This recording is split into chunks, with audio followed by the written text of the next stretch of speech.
under God, indivisible, with liberty and justice for all. Roll call. Oliphant. Here. Roush. Here. Hush. Here. Gale. Here. Delaney. Here. I need a motion to approve the agenda. I'll make a motion to approve the agenda. Motion by Roush, I'll second it. second by Gale. All in favor? Aye. At this point, we'll have public comment. You have a limit of 3 minutes per person on agenda items and local government issues.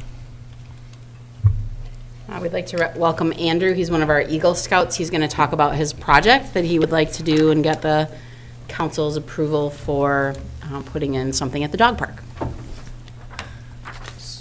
So starting, this is all tentative, but starting, I assume around March or April, I will be making a park bench for our new dog park. And as of now, it has not been approved by the Eagle Board, but we are working to get it approved. And the cost so far for it that we have found should be around $600. And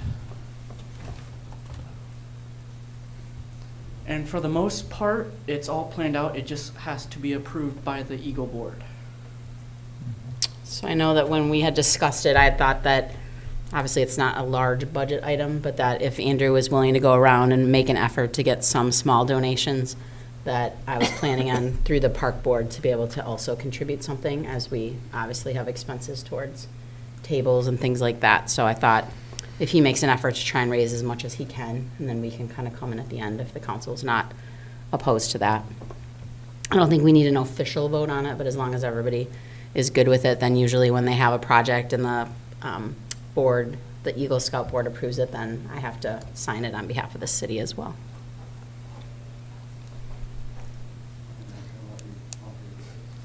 We've also already gotten donations for certain supplies. We have people willing to supply the concrete and digging the hole for the park bench to go onto, and also for the sheet metal roof that goes on top. Great. I think the design is really cool. I really like it. What a great idea. Thank you for being willing to do something like this for our community. Thank you. Good. Yeah, I agree. I think it's awesome. Thank you. Yeah, nice addition to the park there. All the dog humans will thank you. Yeah. Good So they have a dog place. Humans. The humans of dogs, like Yeah. Riley. Riley's is a dog human human. of Wrigley. Mike is too. Of, what's his name, Hank? Chad, don't you have a little ankle biter? What's that? No? Oh, I thought Chad did. She hates dogs. So she can't go to the dog park? Nope. You have a dog. She just can't go. So maybe we'll borrow someone's dog so Chad can go sit on the bench. Well, thank you, Andrew. Thank So you. whenever you're ready, I can sign it when you're ready. And then, do you need my signature before the board or after? I can't remember how we did that with Mr. I'd Dill. have to check on that quick, Okay. but I thank you for your time. Thank Thank you. you. Thank you. At this time, I'd like to give recognition to all the hard work that Slim Boyle did for town. I mean, everything from park board to the development of the community park, the expansion at the museum and the preservation of all the historical stuff, the fundraising, I mean, just everything that he worked tirelessly for. I think he deserves, great kudos for everything that he did in his tenure. His time on the city council, just everything. He was a great, great guy. He'll be sorely missed. So, If I can add, Mayor, there's been some residents, I think, that came forward this past week. And as everybody knows, the city park was very important to Slim. And because of the emerald ash borer disease, we had to take a lot of trees down there, which obviously, being a place that Slim took a lot of pride in, he didn't love that those trees were gone. And we've done a great job to plant many of them. But there are people trying to make an effort to sell additional trees. I know the first one that was purchased will be put up with a little placard that's in memory of Slim. And so if anybody else knows of people that are looking for a place or want to honor Slim, or of course anybody, that we are going to try to make an effort to put more trees there in honor and memory of Slim. we plan on doing one at the museum also. so. Awesome. Wonderful. Yep. Thank you. Consent agenda, minutes, city council 2/12/24, library board 2/13/24, planning and zoning 2/20/24, February 26, 2024 claims, annual liquor license renewal for Cascade Post 528, doing business as American Legion Post 528. If there's no questions, I need a motion on the consent agenda. I'll make a motion on the consent agenda. Motion by Oliphant, I'll second. second by Delaney. All in favor? Aye. Number 7, we'll open a public hearing for proposed zoning code changes on a 15-foot vision triangle at street and alley intersections and small solar system special exemptions. I need a motion to go into public hearing. I'll make a motion to go out of regular session into public hearing. Second, Second? second by Oliphant. Roll call? Hush. Gale. Delaney. Aye. Oliphant. Aye. Roush. Aye. Do you want me to start with an update from planning and zoning? Sure. Then we can have the public. So, as you know, whenever we're making zoning changes, we have a two-step process where public hearings are held both at planning and zoning and then before the city council. So we had our planning and zoning last week, and at that meeting, the commission did recommend to leave the code as it is. Obviously, we already have the one that's street to street, the 25 feet. The proposal that was advertised was a 15-foot triangle, so it would be smaller at alleys. I know I provided everybody some examples. Obviously, there are some people that have been talking about it, that it would affect. I know I had a call this afternoon from a resident who thought that something he had in his yard would not be legal, and was able to kind of draw how the triangle, it's not always clear to people how to calculate that triangle, so was able to send a picture via text to that person and explain, and their yard was fine. So they were concerned about how it would affect them. And I just want to make it clear, some of the things that I've heard around town are that I'm bringing this up to punish Al specifically. And I want to make it clear that obviously this is a safety issue that I brought forward. As a city administrator, if I see issues that I think are worthy of the council's conversation, as I did prior to even putting it in a public notice, a month ago, the council discussed at least having the conversation, and then that's what prompted the 2 ads. But if the council feels, based on all the circumstances, that you want to make a change and you still want to direct that Al's fence can go through, that's up to the council. But in no way, I looked back in my time here, all the way back to the summer of 2022, I've been talking about it, asking for staff assistance to see where those issues are.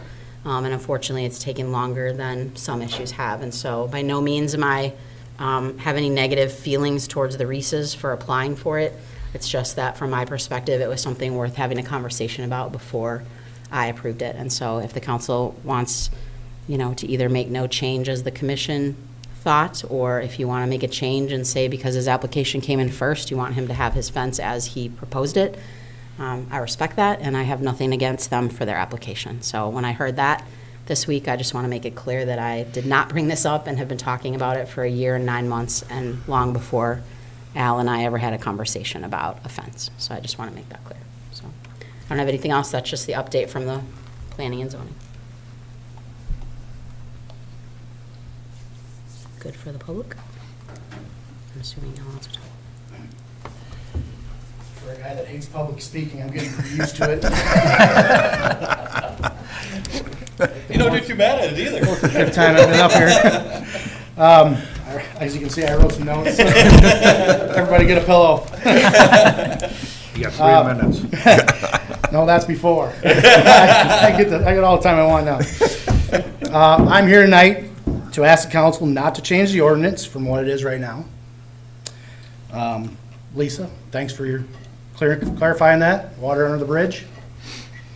On Tuesday, February 20th, there was a planning and zoning meeting with a public hearing. At the meeting, Lisa got up and had drawn a picture on the board detailing out what she was proposing. Right there. At the time, Lisa said her recommendation was to have a 10 by 10 vision triangle. Okay. With nothing over 2 foot tall placed in it. Fred got up and spoke, verifying my claim to there not being any problems the way it has been. It is unanimously decided by the city-appointed board members to leave the ordinance the way it has been. What a waste of time and energy and city money to have a meeting and go against everything they say. We are here again tonight talking about this ordinance, and according to the minutes, Lisa recommends changing it to 15 foot. Megan, Riley, Chad, Mike, and Steve, I want you to think about this really hard. For what I can tell, you are all pretty vested in living in this beautiful town of Cascade that most of us have been calling home for years. Since the zoning board has voted not to change it, this will come back to the members of the council. If you think the sidewalk thing has been a big deal, just wait. If this passes, you will have opened a big can of worms. The amount of trees, shrubs, landscaping that are going to have to be removed are in the hundreds. The amount of structures that are going to be complained about, which I know Lisa said, you're not going to change the structure. I get it. But they're going to be complained about, and it's about the same. For example, the tree by the East Side School, the corner of First Avenue and Harrison Street. The ATM machine at Onward Bank. The stoplight control box at the intersection. The beautiful grove of trees along the historic Bezinius House. That is just a few examples that people have brought up in conversation. Not to mention, Bill, you are going to have to move your trailer parked by your shop. You will no longer be able to park in front to load and unload carpet. We're going to have to look at the parking downtown, which is already short. Pulling out of Pierce Street by the park and Pig is like you have a 50-50 chance you're going to make it or you're not. But we've been getting along with that for years. This will have a spiraling effect on the community as a whole. Once a person gets a complaint turned in against them, that person will complain about 10 other people. It will turn this beautiful, peaceful town, where most of us get along, against each other. Start telling people what they can do with their property when it has been fine for years. Now there's a problem. Will not go over very well. For example, the property owner that has a tree in their backyard that is planted as a memorial, and Fred has to tell him to go cut it down because it's in the way. I would not want Fred's job. As a community, this has never been a problem. It is about common sense. On alleys, you creep out. Even on some streets, it is the same way. It is no different than driving on snow and ice. If conditions aren't right, you take your foot off the gas and don't slam on the brakes. It is common sense. Lisa thinks this ordinance needs to be changed because it is unsafe. She might not be as vested as the rest of you in this city. Once you change an ordinance, it's probably not easy to change it back. You as a council have to decide whether this is fact or opinion. There is no data recorded backing up her claim. You want to talk about something that is unsafe. Let's look at the sidewalk snow ordinance that was just passed. The last snow, the wind chill was 35 degrees below zero. And I know it is unsafe to be out there shoveling that snow. And there was no sympathy from the administration or council. Or the safety of my house and yard when moving the traffic lane over the curve to have the turning lane in the middle with the new street project. That doesn't need to be there. During the last snowstorm, a vehicle sheared off the post by my sidewalk and ended up in my yard. That's all I have to say. I'm done. You guys need to decide this, but really think about it. Thanks, Al.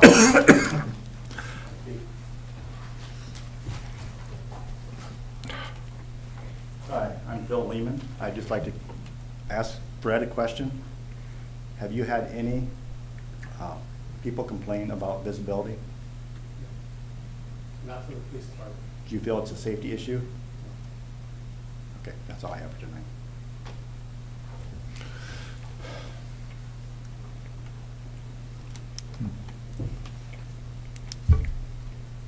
I think my opinion is the way the existing ordinance is, it covers everything.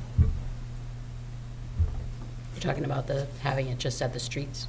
Yeah, the way Intersections. the way the existing ordinance is without any changes. I think it speaks to pretty much everything vision-wise. But I guess let me ask a question. So, off of a main road, how far is our easement? It's different on every road. Yeah, it's not the same. Like at Phil's property, as I explained at the planning and zoning meeting, he has it's usually about 4 cars that park from the stop sign on the southwest corner of his property, that go from the stop sign over to the building. And so when you look at the first 2 spots, even though it looks like that's Lehman's property, that's actually in the right-of-way because that's such a wide right-of-way. And Beacon's not a perfect science, and I don't know if Phil knows where his pin is, but the first 2 would not even be in the vision triangle. And the 3rd and 4th vehicles would be in the vision triangle. If I could add something there, I noticed tonight, Phil, when I was driving here, that the 2 cars that would be typically closest to the stop sign weren't there. And I think that that makes a huge difference because I've never like paid attention to this, and now being on city council, you know, top of mind, and did notice, and I was talking to my husband about it too, and when there's 4 cars all the way up to the stop sign, that is, I respectfully disagree with you, because even in my Yukon, when I was driving in it, I did not feel like it was very safe there, but I do think with the 2 cars moved. You're remembering though, you're using the outside lane. The only reason you're looking is the ones that are coming south. So I was coming, No, I know where you're coming, but I'm saying you don't have to look at the inside lane because that's where you'd be turning right. What you have to worry about is on the other side of the yellow line. yes, You agreed. can see that perfect. Mike, you go drive that every day? Yep. Can you see? If you go through the stop sign. You don't have to go through the stop sign to see. To see. We walked that day, you showed me. Right, there was no cars that day when we were looking. When I almost got hit there twice now. I'm just saying, I'm just telling you the truth. When you come up there, where you would stop before the stop sign, when they're all the way up past the stop sign, you can't see what's coming this way. This is the point I'm trying to make here. So is when you're coming up and they're coming, they come here, they can't see you, and you have to stick out a little bit there. If there was 2 cars back this way, then you would be able to see, and they'd be able to see you coming Okay. to the stop sign. You know what I'm saying? Chad and Bill, I've had you both up there. Can you see? If we're doing the right way, so you're at the stop sign and you're looking at the cars coming from the west to east and they're taking a right, you can see the cars coming both ways. I mean, you can. How this accident happened, I don't know if she cut the corner and kept on cutting, which she was illegally anyway because she was in the right-hand lane. If you're coming from west to east and turning right and you're going the 2 streets, you're going to put your blinker on one way and put your blinker on the other way, and that car, you should be able to see that car coming. I mean, I looked at it, I drove that street for, ever since, I don't know. And you're stopping. I'm stopped before at the stop sign. Before the stop Yeah, I'm sign. legal, Fred, I'm legal. I'm just making sure, because I just did this morning, double checking it. I cannot see because I go straight across. You can't see the traffic turning at the, coming towards So you? I can't see the right. I can't see the right when I'm stopped before the stop sign through the cars when I go to stop. I have to move up past the stop sign to look to see if a car is coming and then go down and up through. Because I did it at night, and that's when I was like, I really cannot see it all, and then did it again in the daylight to see if I could see it. And What's I, changed, Mike? 'Cause 6 months ago, you told me you could see fine. When we were standing up there and you asked me about it, there was no cars So parked you there. drove it every day to work. You Yeah. didn't left. So Right. what's changed? Nothing's changed. I'm saying I creep up there. I know what they're talking about when you come Which you up should and you stick anyway. your nose. I mean, realistically, you should anyway. You creep You up stop at the there. stop sign and you creep till you see. Right, make sure you're right, exactly. That's what I'm saying. That's is what I was what- taught by Mr. Meyer, the driver's ed. Right, you creep up to go out to see what's going on, and then you go through. So, what happens, I think, is when these guys are coming, and somebody, whether it be a teenager or whoever, or doesn't do the creep thing, comes up, they come rolling up to stop, past the stop sign. As they come, and they come at the same time, that's when There's never been an accident. they've been sitting there. For vision. Wasn't that just hit this, didn't he just go up there? Not for vision. Wasn't it for No, that? No. No, what was it for? She cut the corner way too short. but our point is, she wouldn't cut the corner if she could see the car there. Hold Well, it. the She was going the reason, wrong way. the reason she cut the corner, the girl was so short, she couldn't see beyond her mirror or beyond her car herself. So she cut as short as she could, coming off of Monroe, going on to Second, and the 2 driver's sides both connected. It wasn't because the car that was parked at the stop sign was parked illegally. He was parked legally. She just cut the intersection way too short and clipped his car. And the only reason, it was her vision thing. She was too short to be driving the car. She couldn't see past her. So mirror. she shouldn't have a driver's license? Well, she's got a permit. So legally, she can have So a, she's just a so she kid. can legally have a permit, though. Yeah, she's, you know, So it's she's not- of the age, she's of the age. So that- she's legally tall enough to drive then, too. Well, yeah, there's no restriction Height. on height, Just age. but, you know, I've seen older people that sit down in there and you can barely see over the steering wheel too, and it's not because there's a vision problem on a corner, it's because they can't see out of the car.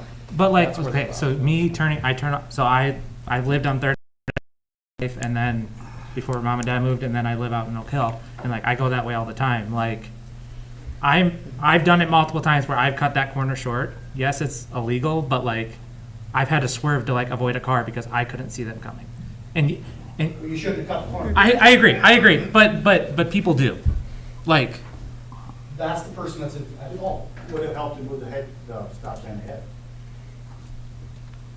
I don't know how much room there is there. We'd have to look. Probably 6 feet, that would, 10 feet. That's probably the most questionable intersection in the town because of how wide that. Agreed. I agree. I totally agree. And it's an odd angle and it slopes down on the, coming from first to second. It's just, the accidents that we've had there have been really because, other than this one a couple weeks ago, that the girl cut the corner too short, is because people have gone around the corner when it's too icy and slid in the snowbank, or they've gone straight, slid right straight through. And generally, they're running into snow, they're not running into cars. Right. So, so then my other question though, 2 months ago, we were talking about Delaney's and where they can park their cars. That was on an easement issue. Is this a similar issue to that? we've been talking about that for the last 10 years. That's been an issue, and it's still not resolved. But We even took him to court, and it's still not resolved. So, I guess I stopped up and talked to Phil, and basically that's not really a 90-degree intersection. If it was, that'd make a whole different deal. You're probably looking at more like, it's offset by 25, 30 degrees or whatever. So when I was up there, drove up there and basically stopped at the stop sign, I could see the middle of the intersection, any car that was coming, east and turning onto Monroe, I could see them you could see the center line basically. So I don't see a problem with. yeah, you can actually see them all the way down to First Avenue. There's the rental property that's just west of Casey's. I think there's 3 apartments there. And you can, if you're sitting at the stop sign, you can see that house down there. So you can actually see the road in front of the house. When there's a car sitting there. Yes. That is not what I saw. That's not what I saw either. Not even If close. you're sitting at the stop sign where you're supposed to be. So, but then if somebody's taking the corner way too short, you're gonna get hit. But that's not your fault, that's their fault. A lot of the examples that we're talking about are an ordinance that already exists. I agree. And so on the agenda for tonight, not that we can't try to resolve the issue, but the reality is that nothing to do with my suggestion that I brought to the council, that you said we could talk about, has just not been enforced.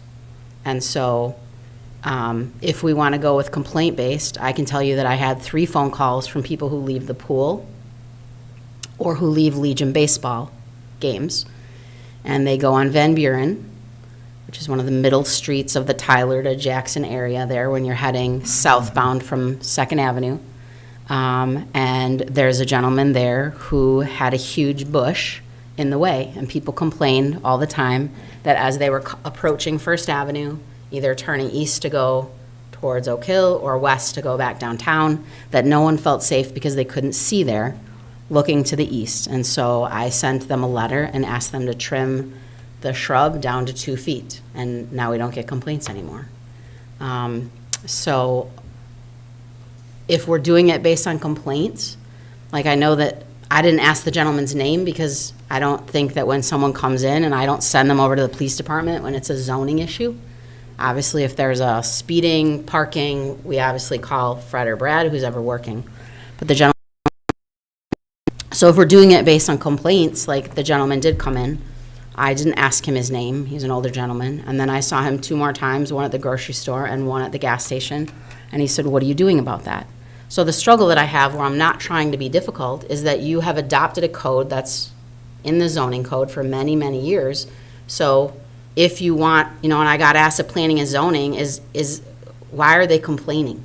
Are they complaining because they have a beef against Phil Lehman? And I'm like, well, they didn't say that, but I don't ask that question, like, why are you here? He simply first asked for the visibility at intersections ordinance. I handed it to him, and then he said, I drive that way all the time, and I'm concerned about my ability to see and that there's going to be an accident. And that was back in the fall, and that's when I first sent Brad. Phil wasn't there, spoke to Wyatt, and then I think Brad came up a second time and spoke to Phil, and then kind of let it go because Phil said he's been doing it for all these years. So I think some of it is that you adopt policies, and then we're expected to do that during the day. So you can drop the alley thing if that's not important to the council, whether it's 10 feet or 15 feet. But to your point, Mayor, you're right, we can leave the code the same, but that still doesn't resolve some of the issues that come to our desk that you're not here for. And so if you're saying that you want every vision triangle issue to come here, and then you're just going to decide if it's okay or not okay, we can do that. But if you task me with enforcing it, that's where the issue comes, is that alleys are new, that's absolutely correct, but the tree that was in the way, more of a shrub, over by the pool, like, we handled that, and the person was willing to take it down. Obviously, like Al said, I said that at planning and zoning, like, we're not gonna make people move their structures. Some communities, I think, when they do things like this, they'll say, like, if it's more see-through, they give a little bit more leniency. So having like a tree with a trunk that you're only looking through a, 1.5-foot trunk versus a solid arborvitae bush. You could say that like a solid fence isn't okay, but a chain link fence, like when you go to the elementary school, that's another example. The school didn't know to come and get a permit, and the guys were driving past because Hires was there during the day. They came in and said, hey, they're putting the fence right to the corner. And I was able to get a hold of Mr. Wendler. I called him and said, hey, we have a problem. Number one, they just accidentally forgot to even get a permit, but thankfully Hires was still there, and they were able to create the corner like it would be. So their fence is still there for the new portion of the playground on the north side of the property, but if you look, it has a jog in it that then makes it compliant. And so the school was more than happy to make that adjustment. So I'm not here to cause a ruckus about it, and it doesn't mean that just because something hasn't happened to me, it's something worth talking about, and then the council can decide. But a lot of the things that, like Al just named, like the tree, for example, by the elementary school, it's set back a little bit, because I noticed that, because I think it came up, I think somebody on the commission had said that last week. And I looked, and it is set back. It's not right to the corner. I haven't gone on Harrison to see if you can see, but I would also say, like, at some point, we have to resolve how you want me to handle the fact that we already have a code, even if you leave this alone, because, like I said, in Phil's example, and Megan and I, have discussed, because she went up there and asked me about it, if you take the first 2 cars that are on our right-of-way for that intersection, even though it's not officially the Vision Triangle, because, like I said, his property goes further back, it at least would create what we're talking about with the Vision Triangle, to at least enforce that don't park on our land, just start parking where your land is. And it creates the same resolution, I would say. I don't think you need 4 cars gone, but I think 1 or 2 would be a good compromise. And the hard part is like, I think, like you said, like, we don't have a set standard for easements and stuff like that. So like Al, I drove your street, like where you're gonna put up your fence, I think you're fine because you have enough room with the sidewalk. But the one, the alley right behind the ambulance garage, if you go out to whatever that road is, McKinley. like, you literally have to nose out into the street to even be able to see the oncoming traffic. Like, because of how the bush is, it hangs out, and it's literally a blind turn. And the city staff is the one that brought that to me, because as you know, alleys are plowed with a loader, with a large bucket. And Phil was moving the snow, he pushes it across McKinley because there was no place at this end on the east end of that alley. And so he almost T-boned a young lady coming down the hill on McKinley. And at the planning and zoning, it was like, well, you just have to use common sense. But if you went and looked at that, and I went up there with our guys too, like in a city pickup truck that is, you know, on Public Works, like higher up, not my car. And we literally were all the way into the entire lane before you could use common sense and look, like, and Phil feels bad. He's one of the people that brought that corner up. Was he felt terrible because it was a whoosh, like somebody coming around him and he almost hurt somebody. Can So I it's- ask a question? Has anybody confronted that owner of that land or that bush and asked them if they would trim it? Even though they have the right to have it there? Yeah, Does well, anybody that is the plan. Just ask them? Right, and what well, certainly we can, but we were talking about this as it came up, and so that's an option. The other option that I didn't look at for that intersection is I didn't look on Beacon to see exactly where the width of our right-of-way starts and ends compared to the arborvitae's. So I know that some letters I've sent out, where people have bushes, I sent out 2 different alleys over the winter and said you have till spring to trim back you can't have stuff in the right-of-way. So that's a slightly different code and not related to intersections, but sometimes when Phil's going down, you know, it's more noticeable in the winter, even though it's not time to trim the shrubs, but they're literally encroaching where, like, if you're just driving on the 10-foot of pavement, like, you're getting kind of whacked by the edges of the shrubs, and so that's certainly an option,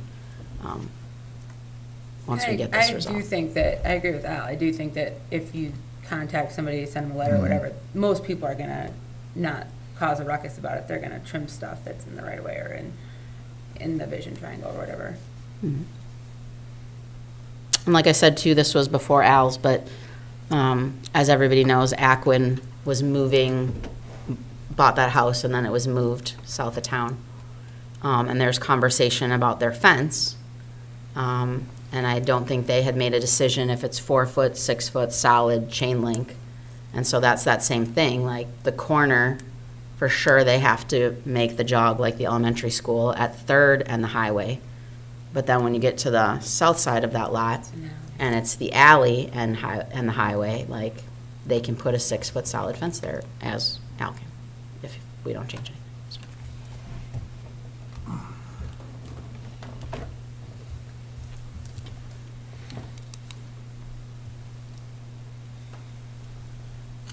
We also have the second issue while we're still, don't forget that.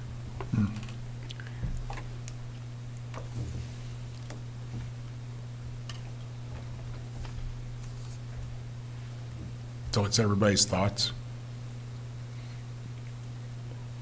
I mean, if you approach people, are they reasonably good about trimming or whatever, if that's brought to their attention? Probably all depends, but what if it's somebody that has to spend $3,000-$4,000 to take a tree down? Yeah. Yeah, it probably depends on if you can trim it yourself, or if you're gonna have to pay and have it done, or if it's gonna be a big expensive deal. Well, and again, it's like when fence permits come in, so shrubs are obviously something you can handle fairly easily. But when you say, like, can you call people and ask, like, we call the business person, he's here right now, and he doesn't want to move it, so then what do you do? So sometimes you can resolve it by just having conversations, but other times you can't. But we did park there for 54 years, too. I understand. And police chief says we can see, yeah.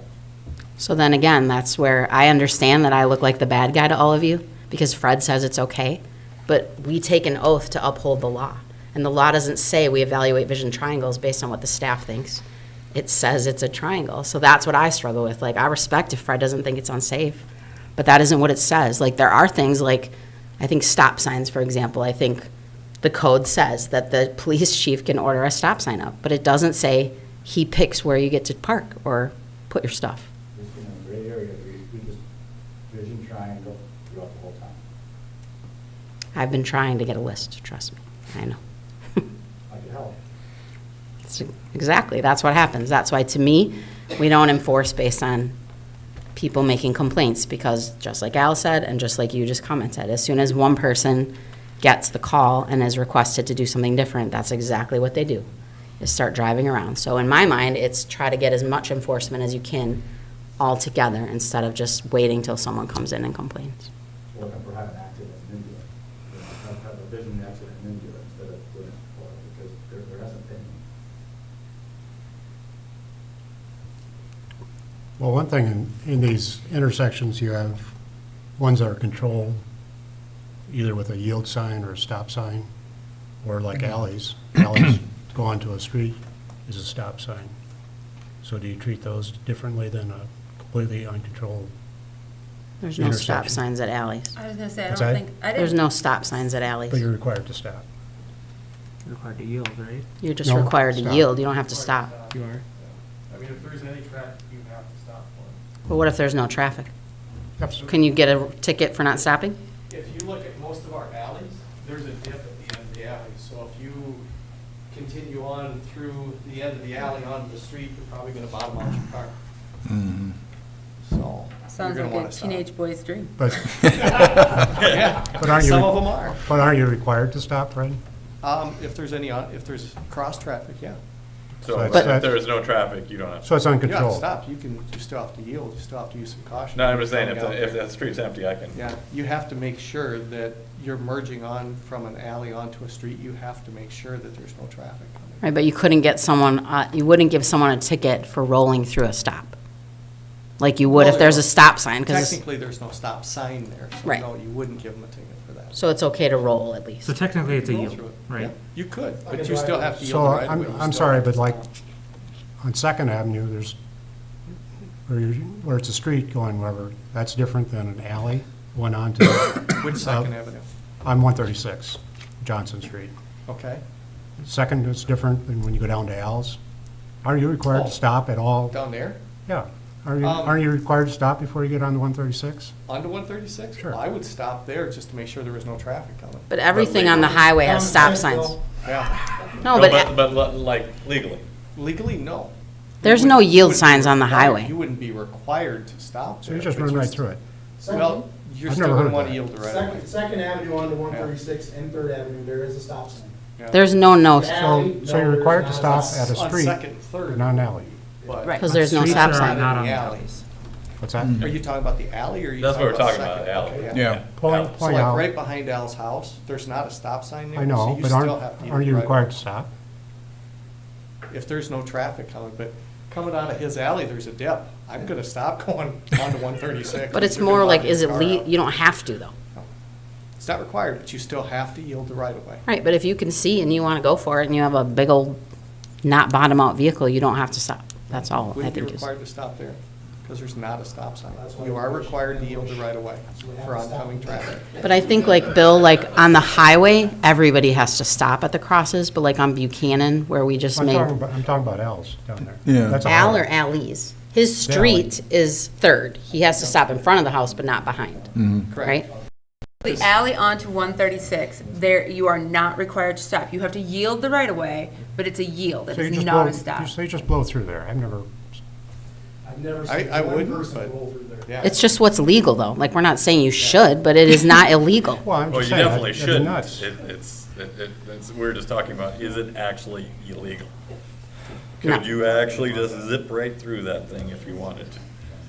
If you wanted to, you sure could, and if you went, you'd bottom out in his alley, and if you were going straight across, you'd bottom out there, and by the time you got halfway up the You- block, you wouldn't have any oil left in your car. 'cause You you'd never have oil see- Take there your when car, you fill go. Leland from You, parking you spot. never Yeah.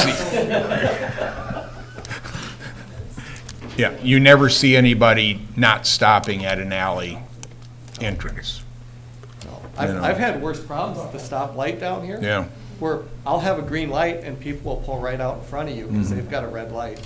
They'll Yeah. pull right out and turn right and almost collide with you there. And they've got a red and the squad car's marked and has a green. Yeah. And I've had issues with that. I've actually stopped people in front of Grace's place for the exact same thing, but I can't say I've ever stopped somebody coming out of an alley in front of me. So. Thank you.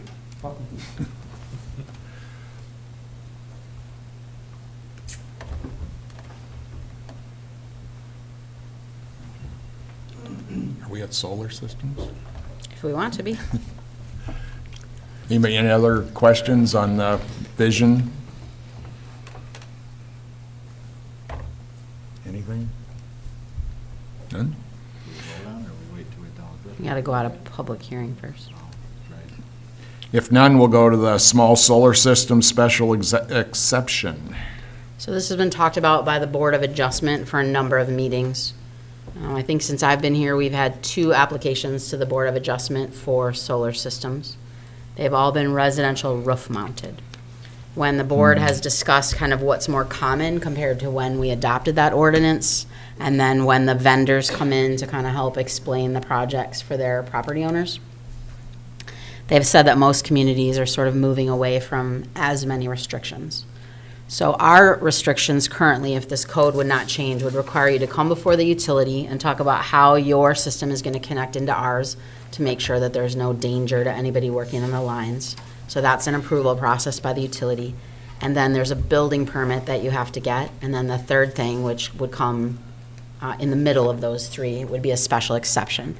So special exceptions are like variances where they have to come in, pay $200. We go on Beacon and notify everybody that's within 200 feet of that property to say, hey, your neighbor is looking at putting a roof-mounted solar panel on their roof. They have the opportunity to come to the public hearing and make comment, and then the board gives them approval. Then after that approval, then we would discuss the building permit, and of course, the building permit side is making sure it's up to code, that the slant of the roof will make sure that it's up there safely, things like that. So the Board of Adjustment would like to see, well, they talked about eliminating any special exceptions. They never made a motion on it, but that's what they requested to kind of come back here. When I presented it, as I was reading the code, we defined small systems and large systems. And in the electric world, when you do that, it's based on the kilowatts that the system generates. And so our threshold is 15 kilowatts of power is considered small, and anything over, I think it actually says under 15, and then 15 and over is considered a large system, and large systems may not be in residential areas. So we're really talking more about a commercial property, like say somebody out in the industrial park wanted to put up a solar system or something. So the way I presented the code change to planning and zoning was to say all smalls are off the special exception list. Large, meaning 15 kilowatt, and on commercial properties would continue to have the special exception. And then when planning and zoning met, they felt like that ground-mounted systems, they were concerned that like a neighbor would be mad that there's a glare on certain times of the day off the panel glaring into somebody's house, as opposed to like a roof mount doesn't. So I had proposed no smalls. They proposed only roof mounts are exempted now from the special exception. So I kept it the way that I worded it, and then if you want to go with their recommendation or no recommendation, whatever you want to do, just if you want to do it the way they said it, we'll just say including that roof mounts are not part of the getting rid of the special exception. Are there any questions? Are there other like weird special exceptions like this that need to be revisited as well? I mean, like I don't have the zoning code with me, but every district, like ag, all the different R1 to R4, C1, C2, M1, M2 for commercial manufacturing, they all have special exceptions. But most of them are, like the other one that I've done besides that I've helped the Board of Adjustments with since I've been here was the meat locker, and make sure that it was all compliant. So that's obviously appropriate because you're not going to have live animals and any kind of slaughtering or anything like that without just making sure that people are notified. So I don't know, I would have to look. I don't know if there's anything, because most of them are within the districts. This is kind of and I think it was more common because, as you know, 10 years ago, it just was kind of a scary new thing and people really didn't do it in residential areas. And as it seemed to gain popularity, I think communities started to get restrictive. But if you look, this code has been in place since 2018, I believe, so 6 years, and we've issued 3 permits. So you really have to be about renewable energy and saving the world's energy resources more than it is really about a money savings, because it's a pretty good payback not a pretty good payback, a pretty long payback to spend the amount of money that solar requires, and what you see is that they're much less common in municipal utility worlds, where we have typically, if you're like when I was down in the Quad Cities, we had Mid-American. So their rates were always higher than the munis. And so because the payback is smaller when your rates are already lower, they tend to be less common in municipality. The solar systems tend to be less common when you have municipal rates that are already pretty low. Because obviously you're trying to cut back your cost, but if your cost isn't that high, it's just not a big savings. You don't get it down to zero, so. So it really just sort of became evident during the two processes that at least I've been here, and it came from the board, which they don't, even though they do those special exceptions, planning and zoning is the one that goes through the process of creating any amendments to the zoning code. So I don't know if the council wants no change. I would say the options would be no change, or go with no smalls need a special exception, or only roof mounts don't need a special exception. So what was the possibility problem with the roof mounted ones? They felt as if a neighbor could complain that there's a the glare. glare, so like your two houses are parked next to each other, and you have a small yard, and you get to put your little, but see, the thing is, in most well, it would probably be more out where some of you live in Oak Hill, where you actually have room. I don't even know how you'd have room to put a panel here.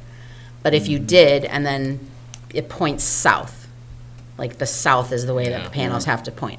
So all of you are facing east and west out there for the most part, like Raleigh's an exception.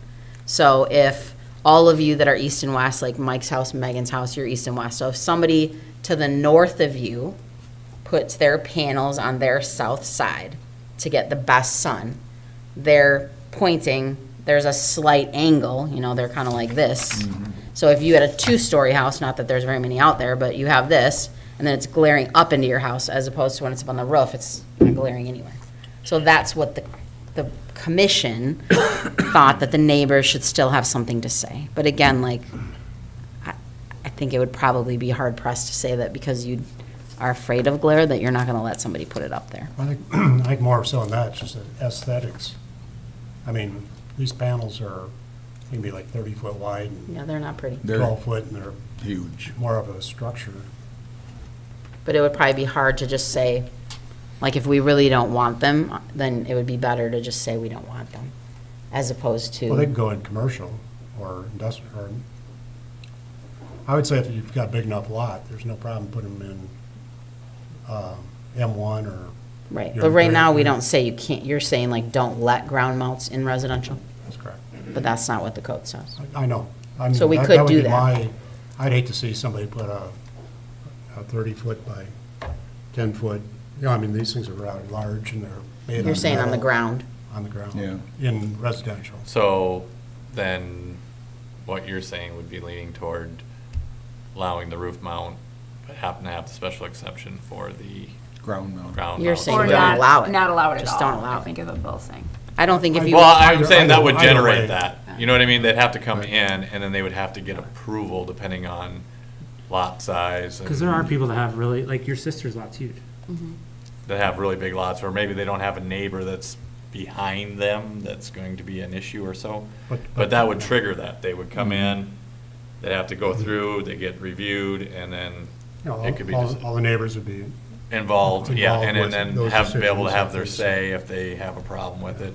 But then it still leaves them with the ability, if everybody's like, I don't care, to have it. But if they. So then you would be going with the planning and zoning's recommendation to still have ground mounts That's the, required. that's So- the direction I would go. To me, though, that's not any different than putting up a fence in my yard. Do I have to get my neighbor's permission to put up a fence? Nope. but it's a rather big structure. I don't disagree with you, and I don't want my neighbor to have one, but it shouldn't be my decision what my neighbor puts in their yard either, just because I don't like the look of it. I mean, I'm with you 100%, Bill. I'm just trying to play devil's advocate But it here. may deter the value of your property if it's sitting, I mean, That's basically what it comes down to. Yeah. That is the hard part about if you want neighbors, is that somebody comes in and thinks it's ugly, so then they make a pitch just because it's ugly and they don't want to look at it. But your other neighbor is more renewable friendly and saving the earth's resources, so then they're like, okay, and then you start depending on who your neighbor is. So that makes it kind of hard. And oftentimes, I would guess that just because someone came in and said, I really don't want that next door, like that's kind of a hard pitch for them to say no to, the board. And then people don't like that because they don't get listened to. So. But whatever the council wants.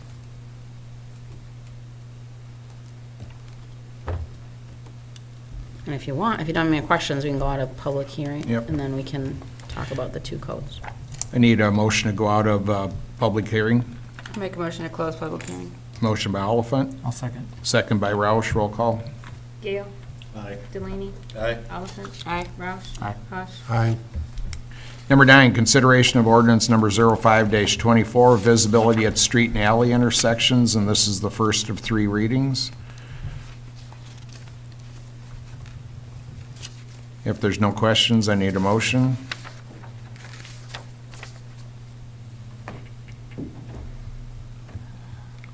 Okay, can we break this into 2 pieces?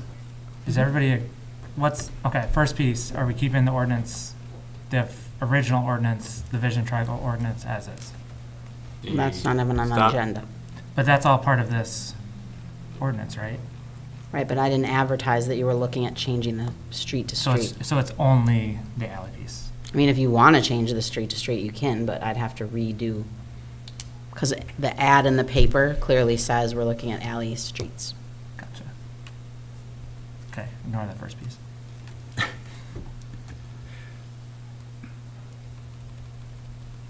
I suggest we leave it as is. That's a motion? To- Not as written, as is currently, The original ordinance? the original ordinance. To just leave it be? So it's gonna That's die. right. Right, lack of motion. Well, if nobody makes a motion to approve it, you don't have to make a motion to kill it. You just would, So it dies for lack of a second? well, Well, if- I didn't first it. You didn't? it, just have to make sure if nobody wants to make the Yeah. motion, then it'll stay as is. Okay. If someone wants to have a consideration of any change, 15 feet, 10 feet, whatever. But if no one makes a motion, then it'll die for lack of a motion. We'll move along. So there's no motion? If there's none, then it dies? But I think we need to be proactive, because there are still some intersections that something needs to happen. Are you talking now Are you streets? talking alley or streets? Alleys.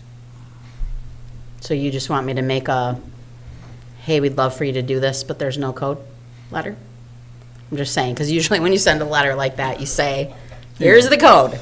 I mean, in our present ordinance, it speaks to visibility, correct? Not at alleys. You're saying at alleys. I'm saying alleys, So like like- I can send the one that's up on McKinley. Yeah, But like- when you send it, you usually put the code. So Yeah. it just has to be like a, hey, nice person, would you like to be nice and move your stuff? I don't have an issue with that, actually. I think that the people in Cascade, the majority of them will understand that this is a visibility issue. They'll and respond to it. They'll letter. hopefully respond to it. And if it And if does- they don't, just understand, like, if someone comes in and complains or they choose to not, then it stays the way it is, which is fine.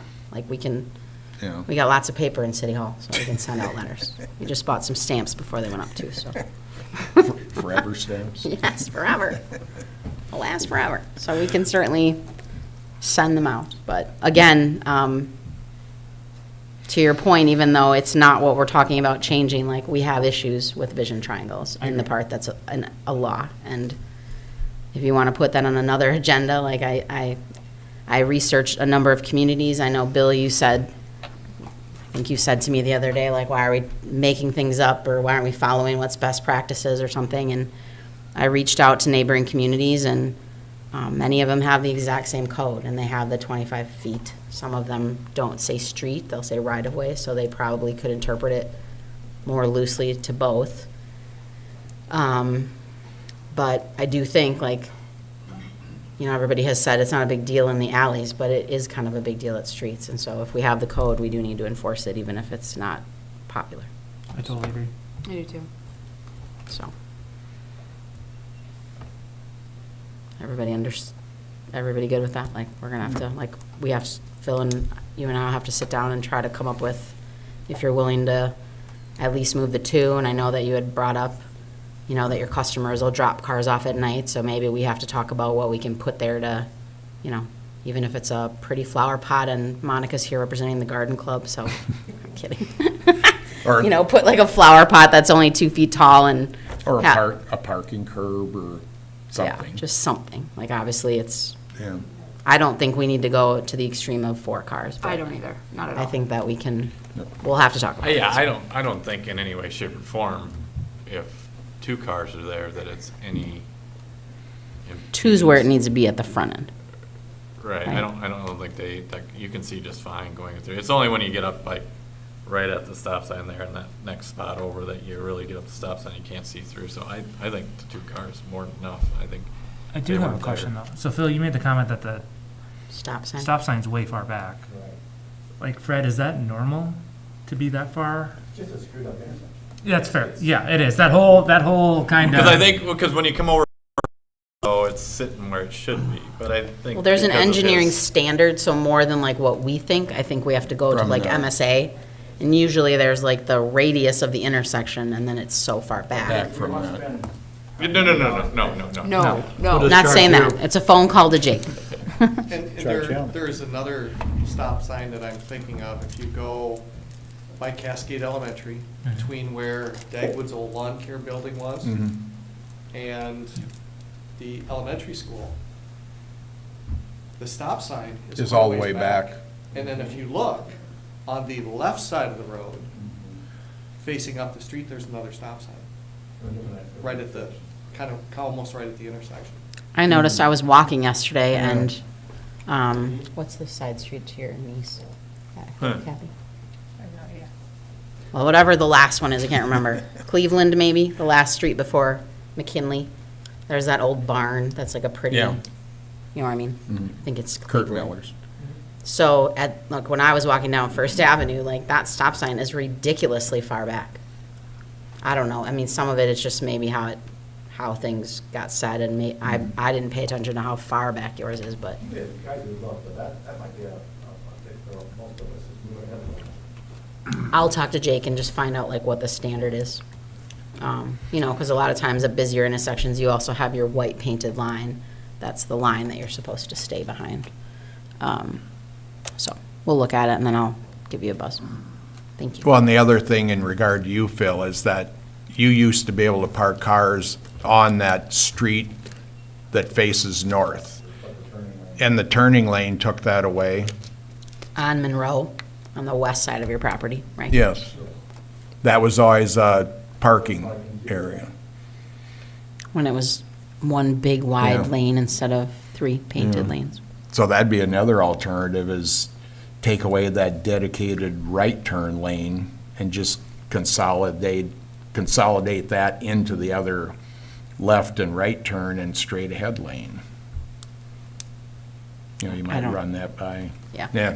We still obviously have to not Yep. have parking too close to the road. So anyway, that dies for lack of a first and second. One comment. If I'm a nice guy and don't want to put my fence in while they're doing the street and sidewalk, am I gonna get ambushed when I go to put it in next time? Or can I leave it out, or do you want me to put it in if I get my permit passed? I don't understand why you would put it in before it's all done. You're just gonna have to redo it again. For the same reason that I held back last time. Is it gonna come out again, and am I gonna get? Again, I think that what I tried to say at the beginning of this meeting, Al, is nobody's out to get you. I So understand, I haven't, but let me I give don't you, think you were out to get me after last year. But look I what wasn't. happened, Lisa. yeah, well, guess If what? I don't He's put my saying he's fence got up horrible this luck. summer, if know- I don't put my fence up Yeah, this but you, summer, yeah. am I gonna Oh, get? Can I, since I issue the permit, let me give you this, okay? Okay. First of all, let's say that, I believe that when you were mad at the other meeting, you said you just like to win. So congratulations, Al, you win. Thank you, Lisa. I'm happy for you. I was not out Maybe like. a lot alike. Yeah. Nice to meet you. Anyway, I have the right, as the building permit person issuer for fences, to extend it Okay, with a request for 6 months beyond the 12. So when we issue the permit, I can issue it this week, you will have 12 an months. extension. And then I will give you another 3 months instead of 6, so you don't have till the next fall. So that even if So it's too. sometime next spring, I could get it up. Yes, I will give that to you because Thanks, I am not Lisa. against you and your fence. Thank I you. promise. Thanks, Al. Number 10, consideration of ordinance number 06-24, small solar systems requirements for special exceptions, and this is the first of 3 readings. So do you guys want to go with keeping ground, keeping ground ground mounted as as a is special and- exception? Yep. Yeah. Okay, so I would just recommend approving the first reading of 06-24 with the addition of ground mounts still requiring it, and then when I bring it to the next meeting, I'll add that in the wording. I'll make a motion to that. Motion by Roush, I'll second. second by Delaney. Roll call. Oliphant. Aye. Roush. Aye. Hush. Aye. Gale. Aye. Delaney. Aye. Number 11, consideration of resolution number 23-24, setting the date for public hearing and additional action on proposal to enter into a general obligation loan agreement and to borrow money thereunder in a principal amount not to exceed $860,000. So you'll remember that this is a combination of library money that was all, when we borrow the money, it'll actually be like $1.3 million. And 2 falls ago, in the fall of '22, is when the council went through the process to authorize up to $1 million for the library. That already has come out of the loan that we received from SIPCO for $250, and then you'll recall that the county approved $200. So the $450 has already been taken care of by 2 small, lower interest loans. So even though we'll be borrowing another $550 over the $860, for the purposes of this, when you have general obligation debt, for purposes that are not, when they're for things that are required, which streets are, like it can't be forced to a referendum to fix a street, whereas as you know, it could have for the library or it did for the pool. So we have to go through this process. We're not actually borrowing it based on this motion, but the key to getting this public hearing done is that in order to levy for the payments in this budget, we have to have this process done, even though the borrowing's not done. So if you go through this process, have this hearing, and approve the potential for that debt, then that gives us the ability to put the levy in the budget. That's, as you know, due April 30th. And then we'll actually be borrowing it somewhere in late April, early May, but we wouldn't have that exact process done, and that's all legal. So all you're doing for this actual vote is placing a public hearing notice in the paper, and the hearing would be at the next meeting. Any questions? I do need to make a change. There was conversation when we first did this that it was $750, and I noticed on page 18, the second whereas statement still says $750. So before you approve that, just make sure, well, there's 2 spots. So the second whereas says $750, that needs to be $860. And the section 3 on page 20 also needs to say $860, if the council is willing to consider that. I need a motion on. Hold on, I forgot something else, I'm sorry. There's more. Yes, no, I put in here about the sweeper. So remember that we took out a small loan from the bank, and that interest rate was over 7%. One of the thoughts that I had, because Public Works would like to see us be able to be a little bit more aggressive, to put some money aside for, we had a lot of issues with our oldest dump truck this winter. And so sooner than 5 years from now, we're gonna need to pay something or look to be able to buy something. So if we can save up some money. So if we leave the sweeper loan the way it is, it has to be used with road use money, and we can't levy under the general levy taxes for that. If we lump the sweeper into this borrowing, we have the ability to do 2 things. 1, pay less interest because it's half the interest cost. And number 2, have the ability to put it on the debt levy and then be able to use road use money to set a little bit more aside to be able to hopefully get a dump truck when we need to in let's say 2 years or something. At least have a good chunk of it. I don't think we're gonna have enough saved. So the original proposal that I gave you was 5 years instead of 3. And so there you're spending about $1,000 more, but again, you get the option of the debt levy. And when we borrow this money, we can say, here's how we're paying back the library, here's how we're paying back the sweeper, and here's how we're paying back Highway 136. And so we're not proposing, even though it's 10 or 15 years, we'll have to decide for the bigger projects. We could do this on a 3 or 5 year term. So the original numbers that I gave you were on a 5-year note, you would spend the extra $1,000, but if we still did the 3 years, we would save $4,000 in interest just because of the interest rate being significantly less. So that you don't have to decide tonight, but at least think about it. But if you approve this dollar amount, that's at least giving us the option when we do borrow to not only borrow for the highway, but also for the street sweeper if you want to, and you can think about that. Sorry, Mayor. Thank you. If there's nothing else, I need a motion on resolution number 23-24, noting the changes. Question, do we need to bake anything extra in just in case there's change orders or anything? So this, well, remember that this is doing the million. For the library you're talking about, or for the highway? For both, really. Yeah, so this still would include, if we did the 550 for the library, that gets us to the full million. So whether we pay something back off or put it in reserve to get whatever we need at the end. But this does give us a cushion. I believe that we were at, all the engineering has been paid for with ARPA money. So there's that. And then the other thing that why this seems low is, remember, we're getting $120,000 from the county. Remember how I got that grant from the rural funds? So I got the exact number from Jake as, this number that we're going to approve on the next agenda item. So I think we're good. Okay. And we can always, there is some funding in road use or things like that. So we do have a little cushion, just not a big one. And I think because the majority of it is, it is the biggest part of it is the street for the state's portion of it. Even if there's change orders for them, we're not paying for that. So I think we're okay.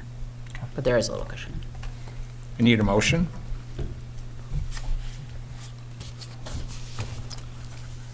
I'll make a motion to approve resolution 23-24. With the changes? With- Motion by Roush, second by Delaney. Roll call. Roush. Aye. Hush. Aye. Gale. Aye. Delaney. Aye. Oliphant. Aye. Number 12, consideration of resolution number 16-24, hiring MSA for Highway 136 construction inspection services in the amount of $185,500. So just a reminder that this is an estimate. It's time and material, well, not really materials, but just a time factor. So if there are complications, it could be at the higher end. Again, they've put what they think is a cushion in there. There's also a lot of work that they have to do with the DOT. We get a lot better price when we let the project locally, significantly less. Even the contractors will tell you that. But the downside to doing the local let was that we have to pay for the full amount of the inspections. That's not something that's split. So in the borrowing, this amount is in there. It could be less, and hopefully it is, but we could also have the potential, based on what we find out there, that it could be slightly more. But we'll obviously keep the council informed about that, if we get that high. Yeah, if that was bid through the DOT, it'd be 2+ considerably Right. higher. So even though you pay for this, I guess, Yep. I didn't understand that that was part It's of probably the the way lesser. the DOT does it, but I think long-term, would you agree, Mayor, that we save more still doing it this way? I need a motion on resolution number 16-24. I'll make a motion on resolution 16. Motion by Gale, Second. second by Oliphant. Roll call. Hush. Aye. Gale. Aye. Delaney. Aye. Oliphant. Aye. Roush. Aye. Number 13, consideration of ordinance number 04-24, refuse collection, and this is the second of 3 readings. This is not the amount with the fees, but this is the making sure that it's clear that people do not have to provide their own containers any longer, that they're hired, or that they're provided by our hauler, that you have to have it out by 7 a.m., keep your toters 3 feet apart now that we have the arms that pick it up instead of the drivers doing it. And then anybody that's wanting to haul in our community other than the one hired by us has an annual permit fee of $100. So those are the things that entails. the other thing we probably need to address, there's some of the alleys where people put refuse containers on both sides. If we could have people just put them on one dedicated side, it'd save trips through the alleys with the heavy garbage truck. Yeah, And I don't know how you address that we send nice notes. with all that paper and stamps that you have. We'll have to see, like, yeah, I mean, we're really wrecking our Most alleys. People put their garbage in their driveways if they live in an alley, and so, You'd have to go across to the neighbor's well, property. they might not match Yeah. up either, you know, I mean. Like straight Might across. be from- my driveway might be somebody else's shed behind me or something, you know, or, and then it gets worse, because like if, say we have a windstorm and I put mine in the neighbor's backyard and my stuff goes all over their yard, and then they're mad at me, you know, I mean, it gets to be complicated quick. Yeah, we are definitely, it's something that we don't need to talk about now after we've had a few Yep. topics, but I think we do have to, at some point, have another conversation about using alleys for garbage, because those garbage trucks are wrecking the alleys. Terrible. So, something to talk about in the future. If there's nothing on that, I need a motion on ordinance number 04-24. I'll make a motion on ordinance 04-24. Motion by Gale, Second. second by Delaney, roll call. Gale. Aye. Delaney. Aye. Oliphant. Aye. Roush. Aye. Hush. Aye. Number 14, consideration of resolution number 22-24, contract for special inspections and construction testing, CVT, $11,556. So as a part of the work that's done, you get a third party instead of using like somebody at FEH. And the kind of work that they do is they test and test and look at compaction testing for the site. They'll test concrete to make sure that it's proper. The steel gets inspected, and then they look at a bunch of other things. So again, it's a time and materials.